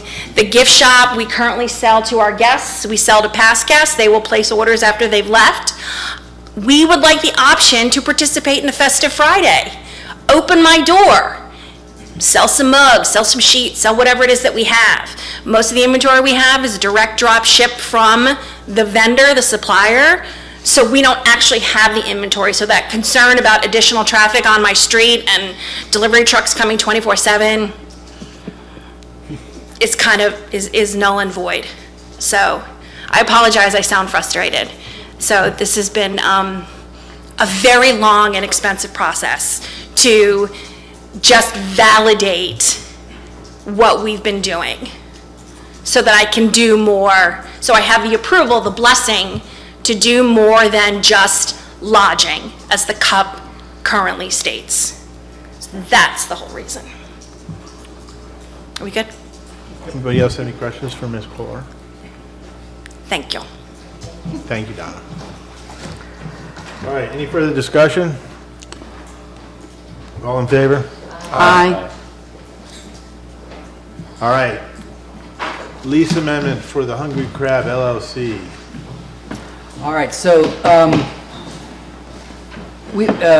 the owner of the Hungry Crab, a DBA The Shanty, is also purchasing another restaurant in town and wants to use his investments in the Shanty as collateral. Our original lease, the land lease that we have with him, did not contemplate that as a possibility. So we've been working with him to try and make it possible for him to be able to move forward on this. Our attorney wrote this amendment, so I wanted to make sure that it was written in our interest, and then his lender approved it.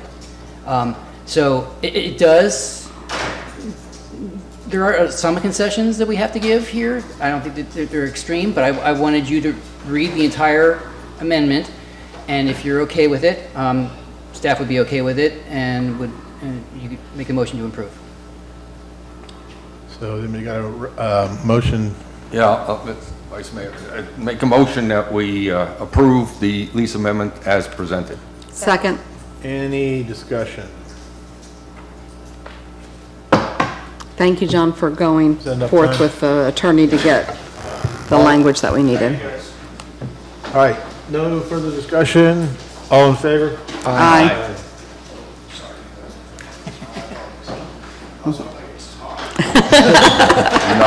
No, that was a condition. Don't mess it up. Go get to work. If it was 4 to 8, maybe. We're just about to start the good stuff, John. Yeah. All right, D, okay, we got real estate tax exemption for certain elderly or disabled persons. So this has been updated to reflect what the county has recently done, and something we have periodically tried to keep up with. Marion should answer any questions you might have, but I think it's pretty straightforward and recommend that you approve the update. Is there a motion? Yeah, Vice Mayor, recommend that we approve ordinance 2025-0320 as presented in our package. All right. Second. Any further? Just one comment. The 50,000 going to 57, I can just tell you the Board of Supervisors are going to be looking at that figure again.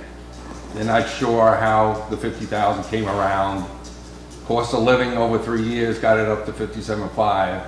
They approved it with the understanding that next time around, they're going to see if 57.5 is the right number. So I just pass that on as information. All right. So I move for the adoption of ordinance 2024-0320, updating Cape Charles Town Code, Chapter 18, Article 8, real estate tax exemption from taxation of certain elderly or handicapped persons under the state, I guess that's the state code, 18-279, and as noticed, forego the reading of the ordinance. I need a roll call vote. Start with you, Clayton. Newman, yay. Holloway, yes. Beauty, yes. Grossman, yes. Ashworth, yes. Buckholz, yes. All right, E, resolution of internet zoning text map, Article 3, Section 3.3E, real estate -3. So this is Residential, sorry. resolution of intent. Not internet. Not internet. Sorry. I was like, Intent. did I miss something? No, sorry, resolution of intent. Yes. Intent, sorry, my bad. It's kind of like the sidewalks. I guess I need to get my glasses checked. So there have been a great deal of conversation occurring in my office with a prospective purchaser of the Seabreeze Apartments property, which we're going to tackle as the next item this evening. That property is a 1.5 acre parcel that is currently zoned residential 1. During that review of that parcel and its zoning restrictions or uses that can occur on it under the R1 versus what is currently happening on that property or what it's been historically used for, those uses are existing legal non-conforming uses as a multifamily dwelling property at this point, because that is not allowed under the R1 of our zoning ordinance. So through this, I have been recommending that we look at a rezoning of that property to bring it to an appropriate zoning designation to the R3. In reviewing the R3 district to see if that truly is the best fit of a recommendation on that property, there is an impediment currently in that ordinance, which has a 3-acre minimum land requirement for multifamily project development, which would then not be applicable to the Seabreeze Apartments property to go to an R3 zoning district. So with that, I started to look elsewhere in this town. If I propose removing that 3-acre requirement to you for your consideration, who else would that impact? So I have actually gone through the list because we did do some rezoning as part of our larger zoning effort back last year in December. And all the properties that I outlined on the map on page 2 of the staff report, there are 1, 2, 3, 4, 5, 6, 7, 8 properties that have the R3 designation, and just about all of them but one fall under that 3-acre minimum requirement. The only one that exceeds it is actually one you own at 16.21 acres, but everybody else over there is in a smaller acreage. And so I think it would be a positive impact if we would at least advance it for public hearing consideration to remove the 3-acre minimum requirement in the R3 zoning district. And I feel that way because I do think the other setback requirements outlined in the ordinance will dictate whether the parcel is large enough to accommodate both the size and scale of any sort of multifamily dwelling development, which could be anything from a three apartment building unit or maybe 8 to 10 units, who knows? But I think that is a reasonable request. So yes, I am asking for the board's consideration at least to take this up as an application and then start moving out for public hearing processes. By doing so does not mean you endorse it or already say yes to it. It just now sends us down the path. All right, so I can get a motion. I'll recommend that we adopt or approve the resolution of intent 2025-0320A. 2025 or 2025? I got a typo on mine. All right. Second. All right, I move for the adoption of resolution of intent for 2025-0320A, proposed zoning text amendment 2025-01, application from Town of Cape Charles to amend Article 3, Section 3.3E, and as noted, and forego the reading of the resolution. Roll call. Newman, yes. Holloway, yes. Udall, yes. Grossman, yes? Ashworth, yes. Buckles, yes. All right, on to F. And just so the public is clear on that, that means this will only now start the public hearing process. It will go to the Planning Commission at their meeting in April, which is now set for the second Thursday of the month. I don't remember what that date is. April 8th? 10th? Whatever the Thursday is, and then subsequently a public hearing the next week before the town council on this item as well. All right, on to F, resolution of intent, zoning map amendment, Seabreeze Associates LP. As I mentioned, I've been in conversations with a prospective purchaser on the Seabreeze Seabreeze Associates property over on Washington Avenue. Just to give background to everyone, there are 4 buildings that have historically been used as a multifamily dwelling establishment. Typically, they have been supported through low-income housing funds from the U.S. government. There are a total, as I mentioned, 4 buildings, a total of 28 current apartments that were sitting on this property. 14 of them are 2-bedroom units, 14 are 3-bedroom units. There is also a smaller building that's in the front of the property that has been used for office space for the property management company, a community room, laundry room for the tenants on this property, and storage. I've given you the whole history of this property. It is very extensive, and there's a lot associated with it because it was developed prior to when the town had zoning. It actually came online in 1984. The town did not adopt zoning until 1992. So every use that is occurring in that property is called a legal non-conforming use, and there's a lot of obligations and restrictions as to how those buildings can continue to be used, expanded or not expanded, et cetera. I'm happy to go through the whole staff report with you if you need it for me to do so. But with that said, the prospective purchaser, along with the authority from the liquidator trustee on the property, which is the attorney representing the estates on that property, has given permission to apply now for the rezoning of this property from R1 to R3, all to address the various things I've already referenced to move this out of a legal non-conforming status and actually make it in compliance with our zoning ordinance, and potentially to make appropriate changes for the redevelopment of this property. So with that said, I am asking you to pass the resolution that is attached to start moving this out for public hearing process.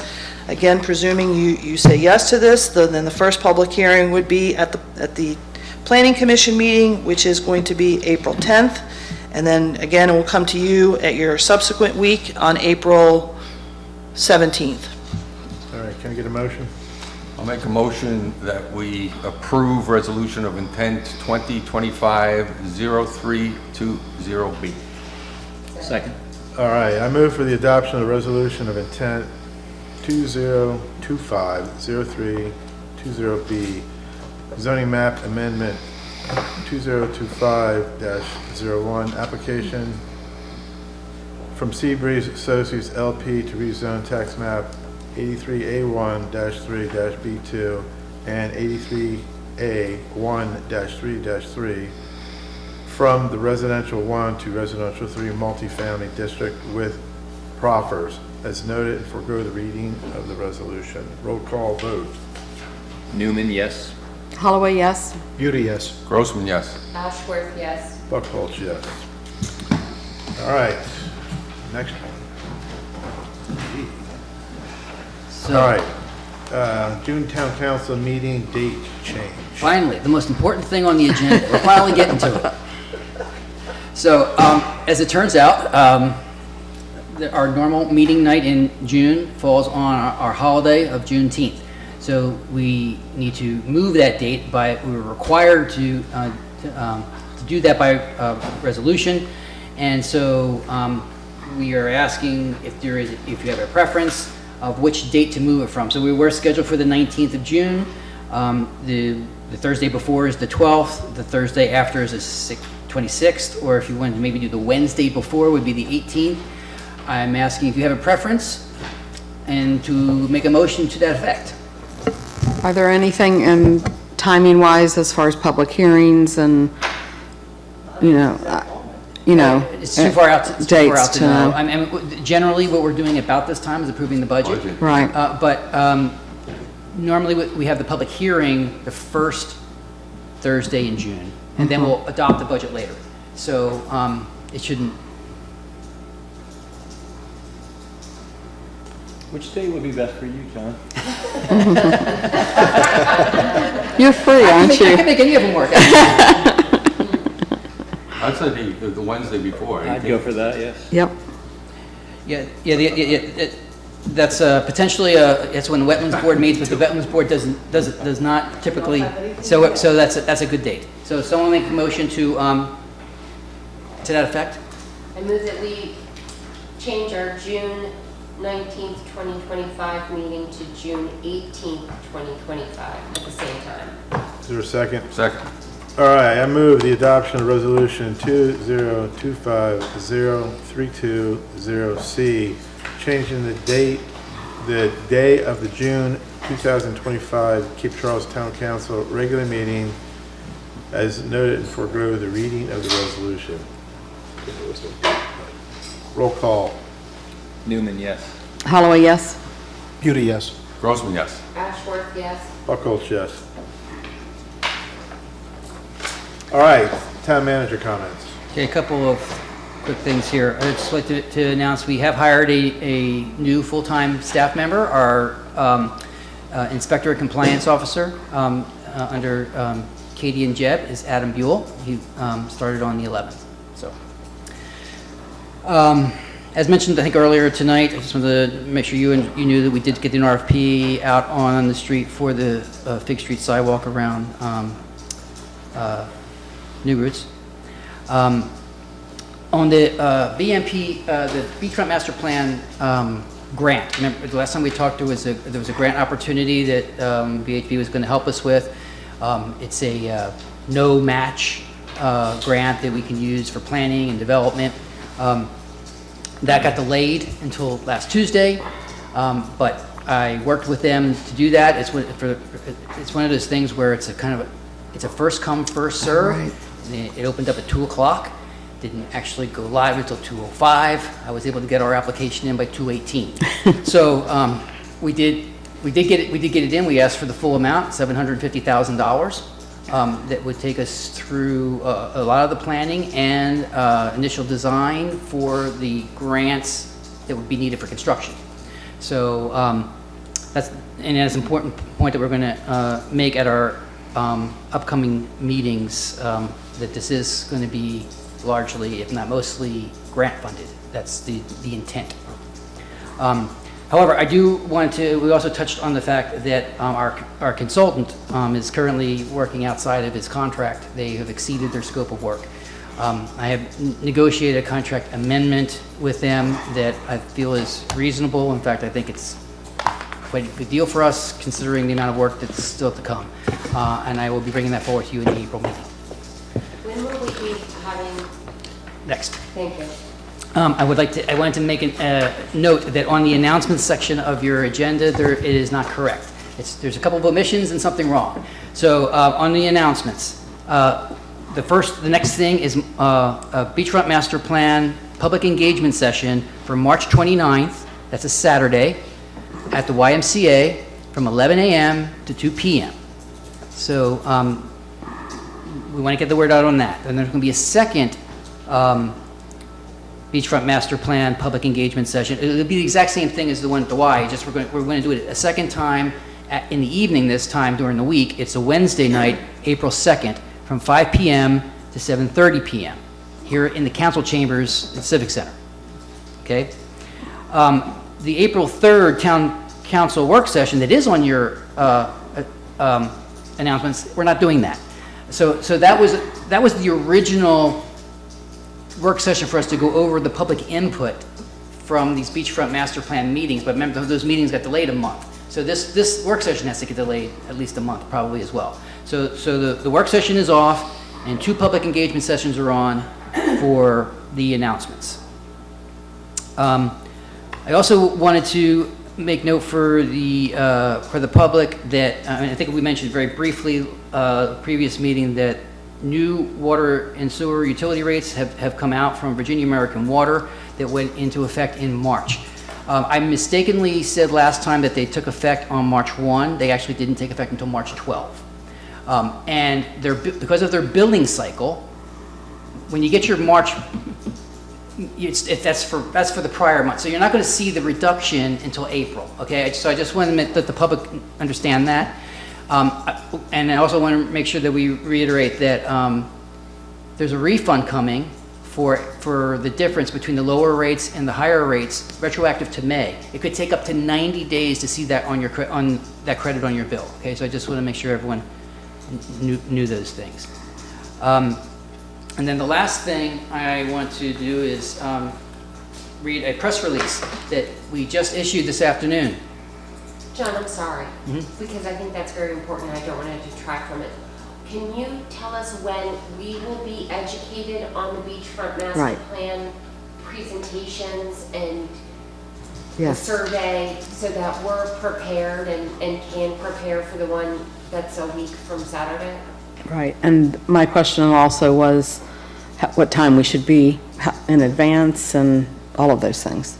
Well, we discussed the format, nothing's changed from the last time we talked. So we're gonna have four tables set up, council members will be distributed amongst those. We'll have storyboards, if you will, for the different sections that will largely be what was on the virtual meeting room, this, hard copy, except for where it's been updated. We're gonna have two big displays of the original design from last summer, and then the current rough draft that you last saw, that will be right next to each other for people to see. The purpose of this meeting is not to talk, but to listen. So we're not going to have a very strong presence of the consultant there. The experts are not going to be there. So the whole point of this is for people to come and talk to council members, talk to staff. We will have, Ricky will be there. There will be a representative of the VHB there who can answer some questions. But the whole point of this is to show them where we were, where we are, what they like, what they don't like, and to write it down. So we're going to have comment forms on every table. So when you're talking to the residents about this, tell them that they need to write down what they're saying so that we can capture it. It's not just something you're going to retain. So that we do that. Then we're going to take the boards that we had, all the presentation, the comment form, and we'll put it online. So anybody who wasn't able to attend one of these meetings can review the data, see the differences, and be able to comment as well. So we'll give that a couple of weeks to run. Then we will reschedule this work session that we just canceled. That's when we'll sit down and we'll discuss what did we hear, and then you give me direction for how you want to go forward. So there's really not a whole lot to prepare for. Well, I thought we were going to have talking points for each area. I'm sorry, yes. So I'm sorry. I don't feel well qualified at all. I don't know if I'm speaking for anyone else, but I'm like, what? Well, we talked about having takeaways, so we were going to have a sheet that just kind of just basically said, the overall thing that we're trying to do, that, this is going to be done over many years and phases, this is going to be largely grant funded. That's what we talked about, having that kind of takeaway. That's all that's being prepared. I mean, so again, we're not here to teach them. We're not here to answer their questions. We're not the experts on it. We couldn't afford to have the experts here. But I thought we were going to be there to say, we listened to what you said, and these are the changes that we made. Right. Yeah. Okay, well, I don't remember all of those, like, off the top, maybe I'm just so me. we're gonna go off I don't like remember this, what right? that Yeah. is Like, there's nothing that's specifically. been developed since the last thing Right. we've gotten. So, but then some of them are just verbal things we discussed about aligning access points with the streets and things like that. But I was somehow in my mind had it that from that last meeting, they were still going back to this and doing something to it, but which is fine. No. I think it's okay for it to be more open-ended and, vague at this stage until you get more feedback, but. And it's going to change over the years, just like Yeah. the park did. Yeah. Is the feedback or the comment forms, are those going to be, specific questions that are being asked? Open-ended comment. Just to tell us what you think. So, I thought we had really wanted to make sure we got data, and to me, just, a whole plethora of comments that we need to then, not that those aren't important, but it doesn't give you a data point, how many people like this and how many people don't like this. Oh. Yeah, okay, yes, we were going to include as part of the survey form some of those basic comments. So I mean, do you like the Jefferson Plaza? Do you like this or that? So there will be some data points that they can check yes or no on. Okay. And yes, there will be a section, but it's not going to be very detailed. It'll be fairly brief. Yeah, this is not what I expected. My picture, we had a discussion at one point that this would look sort of like the Rails to Trails presentation that was done in Cheriton by VDOT. And that there would be each of the sections, it might be the Jefferson area, it might be the around the gazebo and so on, would have a board showing that, and that someone who knows more about that one thing, people could ask questions before they gave answers. Because if we're just getting comments from people, and their comment that we write down, they misunderstood something, then we need to, I think, educate people as you move forward. That was Yeah, we talked about this, and we couldn't afford that. It was a I think that was, Right. wasn't it that? Yeah, but I thought we were still gonna do I that. thought we were taking on the role that the consultants would have done so that there wasn't a cost. But you don't know what the consultants know. I don't understand how you could have done that. But we could explain what we decided that were the changes that were gonna be made at the Jefferson area, where the handicap accessibility piece is, and like, when I think about that area, like, I can't even remember right now what road that is, that it ends at, because we've talked about so much. But what are the 6 bullet points that we should tell them about that particular section and the changes?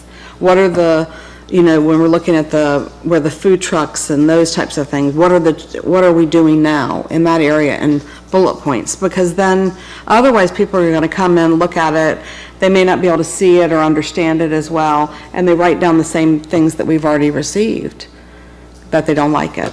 Are the boards gonna be of each particular section?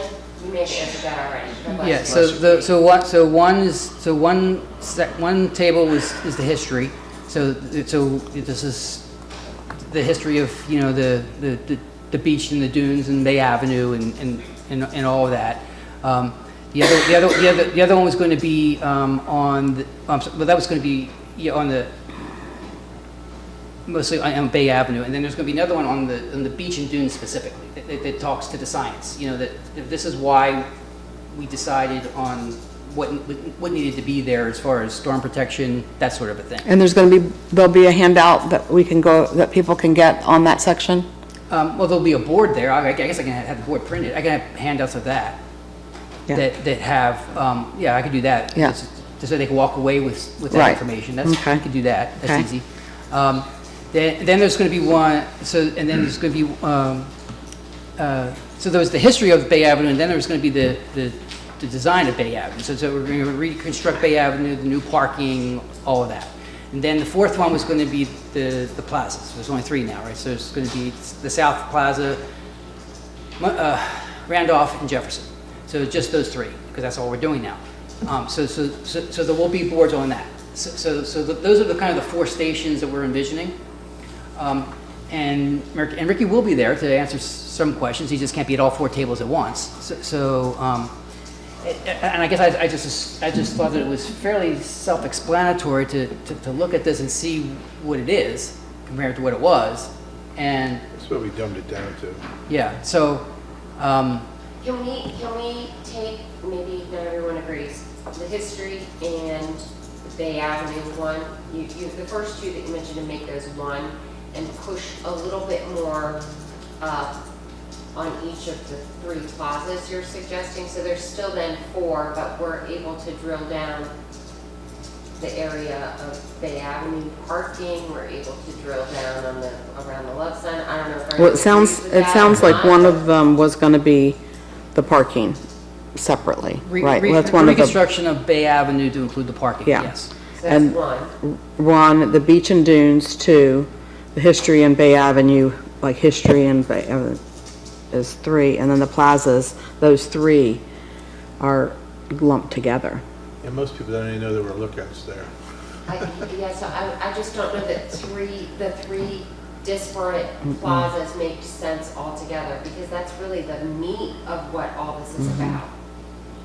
Well, let's let them see it before we start making Well, I mean, decisions. it's not set in stone. I mean, we can set up another table, and as long as there's enough people at the man, we can move to a board to another table. I mean, that's Yeah, not hard to do. I think they all have 3 separate functions, and I do think it's important for us to say, and when I say talking points, like, we want to be able to say, we heard what everyone said, and from that, this is what we came up with for Jefferson Avenue, and focusing the handicap accessibility. When I say talking points, it's those kind of things, just because we do a lot of other stuff in between. I don't remember what those talking points, maybe you guys are all great and you have wonderful memories, but I don't remember what all of those are. It may be triggered when I see it, but I want to be prepared to Did we get something from, DHB? thank you, a lot of letters. that tied back together what it was that we talked about in our last meeting, or no? I can't, there's been so many. Yeah. That. Yes, I know, but. That incorporated all. But words, No, words. I don't have anything on words, no. They didn't give No. us anything back, because the last meeting we had was with him here talking through all of those things, right? Right.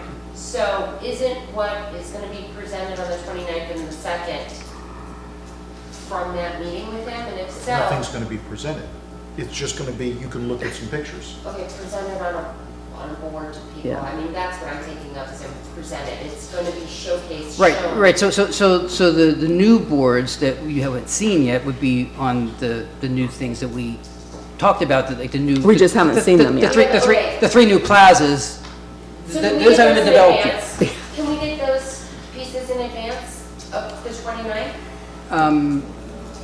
Yes, I'm not sure how far in advance, but yes, I'll get them to you in advance. Even I'll email you all of the information that we're going to be presenting. That'd be great. And then that would. And then we can have hard copies of those available for people to walk away with. Sure, and then that would give us kind of look for refreshers from you or Yes. from whomever if we needed it. And we did talk about frequently asked questions and a handout of that. I mean, I'll be glad to start getting some of those questions out there if we can just put together something that people have. Like, people want to know, how is this going to be funded? Where, are there going to be more than one handicap? I mean, you know, the things, and maybe we could just all collectively send John Yeah. what do you think some of those are, Yeah, and that's- answer. I yeah. just feel like that is going to be helpful, and it will help cover a lot of things. Yeah, no, we did talk about We that, did. and we are trying to work, that's what I meant by a takeaway. Okay. But you called it a frequently asked question, I said takeaway, I think we're on Yeah. the same Okay. wavelength. But Okay. yes, please, if you have something specific that you think should be included, please email that to me, so I can make sure that we have that on this list. I have to say that I know what this feels like for you as you sit here like, oh, we need this, this, this, and this. But I feel like we're wading right into the same situation you Yes. guys already went to last time. And Yeah. like, we've yet to have somebody like at the theater stand up and say, whether you want to do these things or not, here's what we're dealing with. Here's the issues, the challenges we face. Here's the potential solutions to them.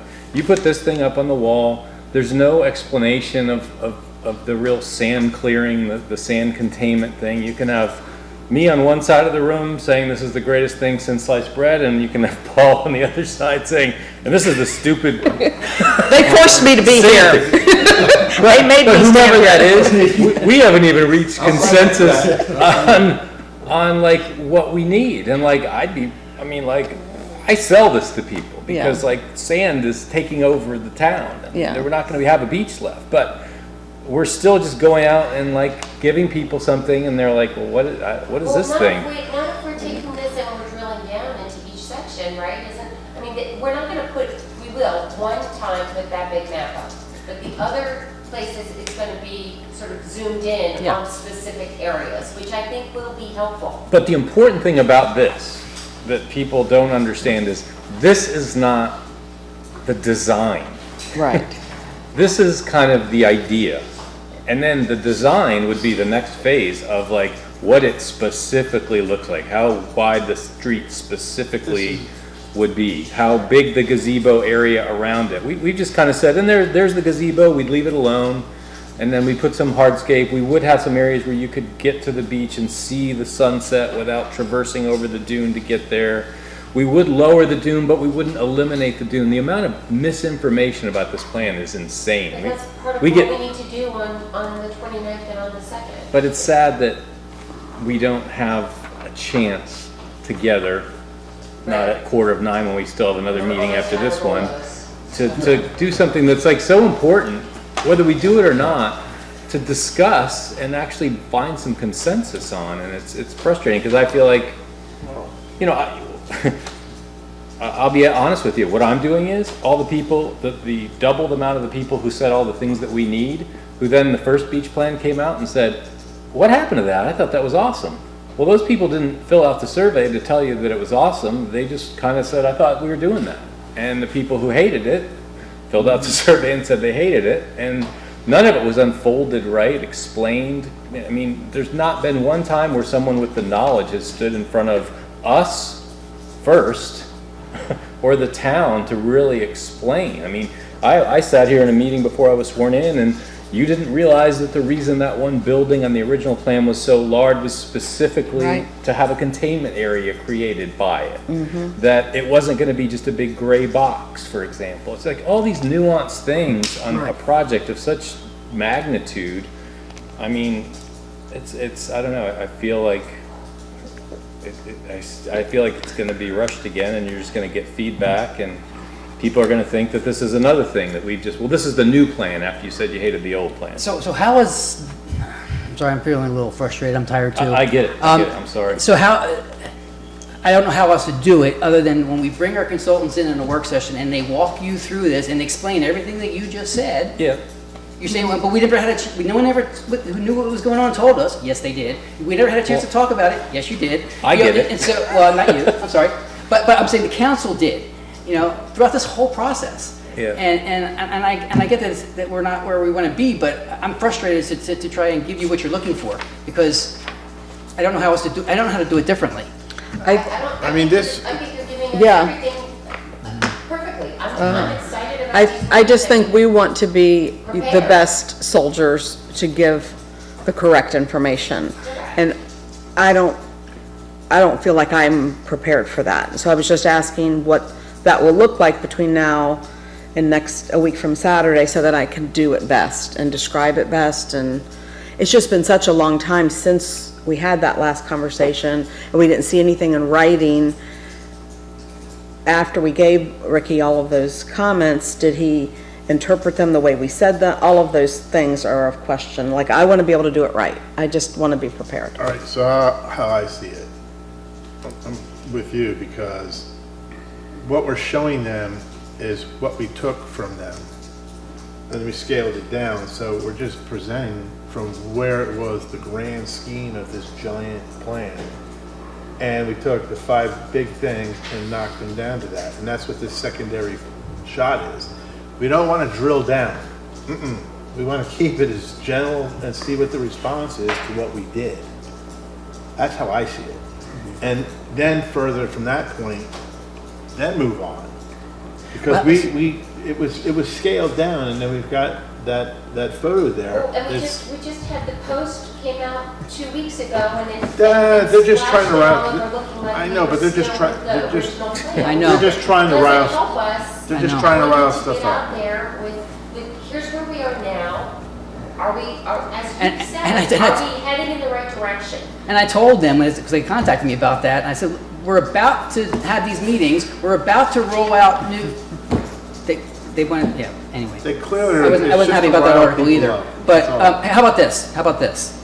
So let me work with Ricky on getting these materials. I'll get them to you in advance as quickly as I can. You get me your frequently asked questions as soon as you can.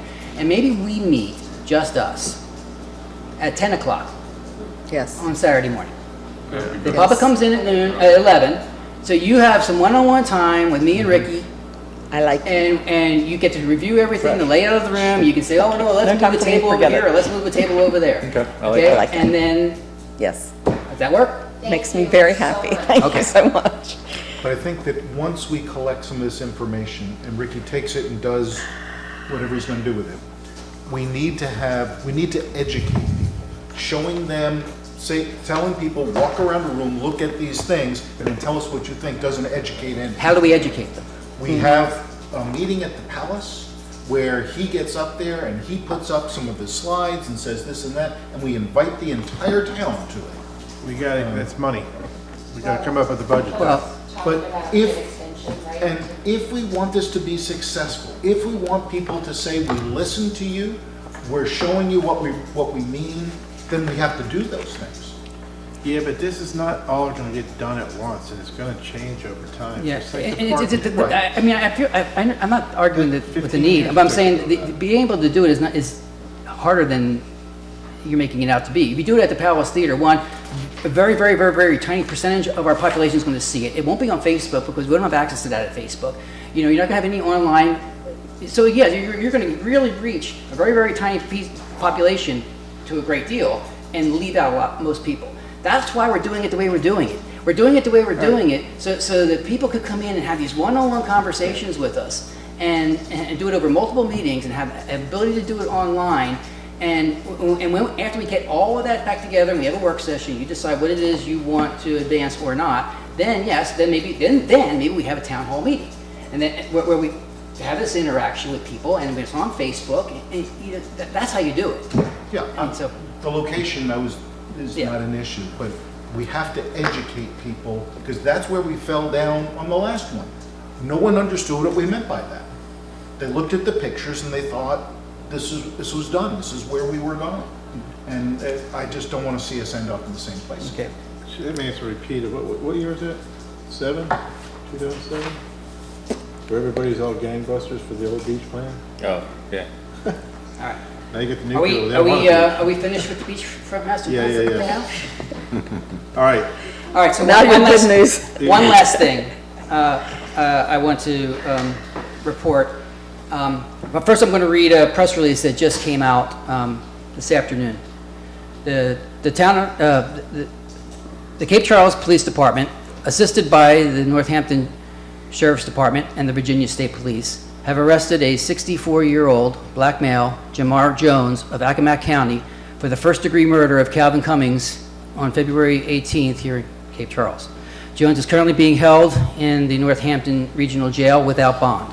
This investigation remains active and additional charges may be pending. That's the official statement. I'm going to brag a little. I am incredibly proud of the work that our little tiny small town police department did here. This is not something they get to do or they do very often, nor should they, nor do we want them to, but they stepped up. Jimmy Pruitt and his entire team put in the extra time, stomping through woods, doing everything they needed to do to get this perpetrator behind bars. And so it's not a done deal yet. The charges have just been brought, no prosecution has occurred yet, but I just want to let the public know that their police department's working for them, and sometimes it's behind the scenes. Sometimes we can't talk about it. So I know there was some frustration that we didn't put out a lot of information up front, but that's because that can spook witnesses from talking. For example, there's police work that has to be done. My number one priority is not to inform the public. My number one priority is to keep the public safe. And so if putting out information might compromise that, then people are just going to have to wonder and trust that the people that are in charge are doing what's right. And if there was information they needed to know, we would tell them. And I know that's hard when you don't know what's going on, but that's the trust that we need to, put forward, that people need to have in us, and that you need to have in us, and that you need to help promote to the public. So anyway, I'm just very proud of my guys, and this is a job well done. Congratulations. Very good. Anybody have any comments? I do. You have, Well, I go first. yeah. I was basically going to say that I hope going forward, and maybe not tonight, this is not tonight, the night to begin this, but I think we should take advantage of our 5 minutes more than we do. Yes. To let one another know what we're thinking, what we've been working on, to let the public know the same. And I just think so often we're kind of tired and it's been a long day and we're ready to roll, and we kind of just gloss over that, and we just so rarely get to be in others' presence and actually just get to talk to one another, that I think we should try to do that more.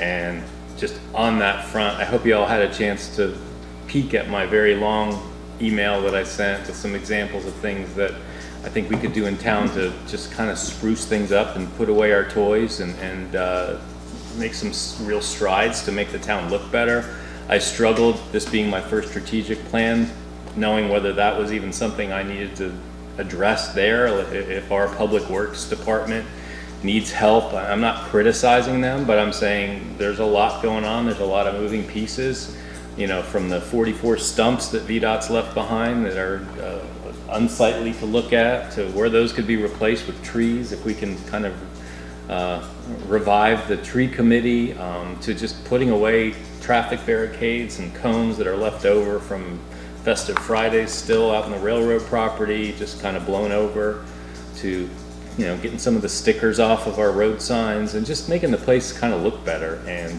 when the time comes, I know John is sorting through that and trying to figure out where we can do things. None of those things are capital expenditures. They're things that can be done in a few hours. I've started to do some of them, and my wife gives me a hard time telling me it's not my job to do that. But anyway, when the time comes, I may push on you guys to see if you could support me in trying to make that happen, because I think just it would be nice for the people who live here, including myself. That's my 5. Thank you. And we used to go through and start and then go down, and maybe that's what we need to get back to. Start at different ends, but just go by, because we've kind of gotten to the point of, does anybody have comments, as opposed to kind of putting that through. I want to congratulate staff's outreach. I've just seen such an improvement recently of really extending hours, the offering of the short-term rental and zoning session yesterday, and answering questions about the business licenses, and just, it's really, those are good customer service things, and they don't go unnoticed. I just wanted to say thank you to you guys, because you're doing a great job. I had the opportunity this week to go to a rescheduled tourism summit up in Chincoteague, and that happens once a year. It brings all industry partners together. About 100 people in the tourism business gather. This year we had it all the way up in Chincoteague. Next year we're hoping to come back down this way. We've normally had it at the community college. Cape Charles had a great representation, even though it was that far. And it's just a way to rally together, to work together regionally from tip to top. So part of my role in serving on the ESVA Tourism Commission is helping produce that, and it went really well. And then I wanted to just comment that there's a Civil War Trail ribbon cutting on April 10th. If you don't have that on your calendar, at noon down by the love sign, please, if you would, come and join us. I want us to get back to thinking about when we have public hearings and voting on something on the same night.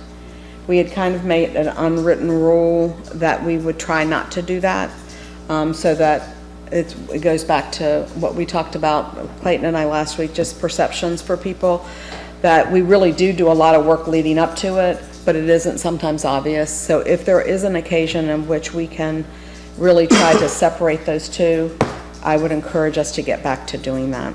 And then I want to thank everybody for, what? Noon? Civil War, sorry. Put it in my calendar. Okay. He's having trouble keeping up. I want to thank everybody for coming out for Cape Charles Day, and congratulate Courtney on her first, and a job well done. It was a great team effort in doing that. And then everyone who was able to join us for Smitty's celebration. We raised $1,500 for his bench. So we're probably about 250, 300 short of what we need to do. But I think there'll be some more coming in throughout this week. So thank you, everyone. There are just so many players that help with that. The harbor staff really stepped up and helped us out tremendously, as well as Public Works, in setting that stage for that. So thank you, everyone, for that.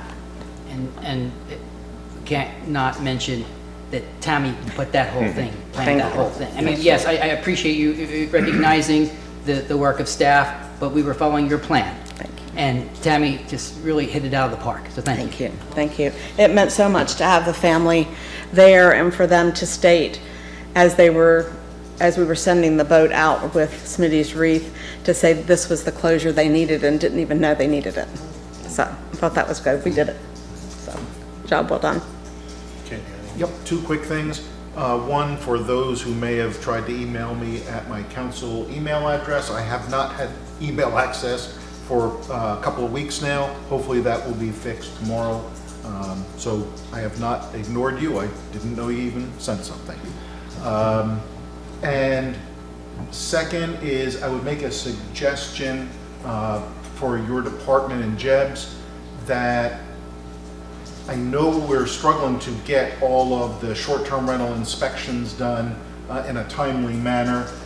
Rather than overwhelm folks is maybe make some sort of a, if you have your license and your application in by, I'll make up something, April 1st, then you're okay as we continue to work through our backlog of inspections that have to happen, so that, yes, people should have gotten in line a long time ago, but some people have not. And if they can at least get stuff in, maybe we hold off on fines, but remind all those people, you still cannot rent until the inspection is completed. Yeah, I'm not sure we can do that. We have rules and we have deadlines, and people need to adhere to them. Yep. So if I turn it in on April 10th, and it can't be gotten to because you can't get to everything by the 15th, then you have to wait till the 15th. That's why we have been asking people, please come in early, please come in early. Right, you're not hearing what I'm saying. What I'm saying is I turn it in on the 10th, Jeb can't get to it until the 20th because he's got all these other things. So even though I turned it in on time, I'm still going to be penalized. Yeah, that's not, I wouldn't Well, call no, that- I wouldn't call that you time. wouldn't be penalized, you just wouldn't be able to operate. You Right. just wouldn't be able to operate until you got the inspection. So the fines we're talking about. Completed application for the safety inspection, and you've already got your business license, yes, there will not be any fines Yes. imposed. You still will, because he has 20 days to actually get. his 20 business days. Oh, that's all I was saying. Yeah, is okay, that I misunderstood you. There are I'm- folks who are I'm sorry. thinking they will We get fined. communicated that to the vacation homeowners, your group, your wife's group, I'm Yes, sorry. she still wasn't sure of that. It went out late this evening, and that should be going Thank out you. as an email to them. Yes. Sorry, I misunderstood. Mr. Grossman, you have any? Just quick, the governor is starting to sign bills and veto bills, so I'll update the ones that we've been tracking relative to housing. That's all I have. Miss Ashworth, you have anything? The coffees have been going really well, and I just wanted to encourage other council members to join as appropriate without exceeding 2. But it's been a great opportunity to hear in a collective setting. Paul and Ken both have joined me on separate occasions, so if you're interested, please reach out. I didn't get a free coffee. I bought several coffees from the Burton place, so. There you go, there you go.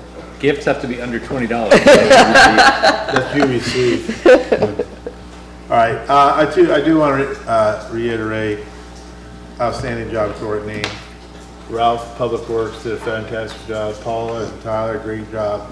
And Tammy for spearheading the whole thing. That went extremely well and well deserved for Smitty. As I stood there at the harbor, looking out there, it just blows me away how far that harbor has come. The only thing that was there when Smitty started was the inner harbor. That was it. All that stuff over to the south wasn't there. The restaurant wasn't there. The Coast Guard was there. And that was it. No Yeah. floating docks, nothing. So the amount of stuff he brought to this town is just mind-blowing. It's kind of neat to overlook all of that he Yes. helped. And just for what you guys did put together was an outstanding job. It just blew me away. It was really good. I wish more people would have come to see that. It was just a really good thing. And that's all I have. For announcements, I already covered them. Yeah. I know. Yeah, all right. That's what I mean. So I got a motion for adjournment. So moved. Second. All in favor? Aye. All right, stick around.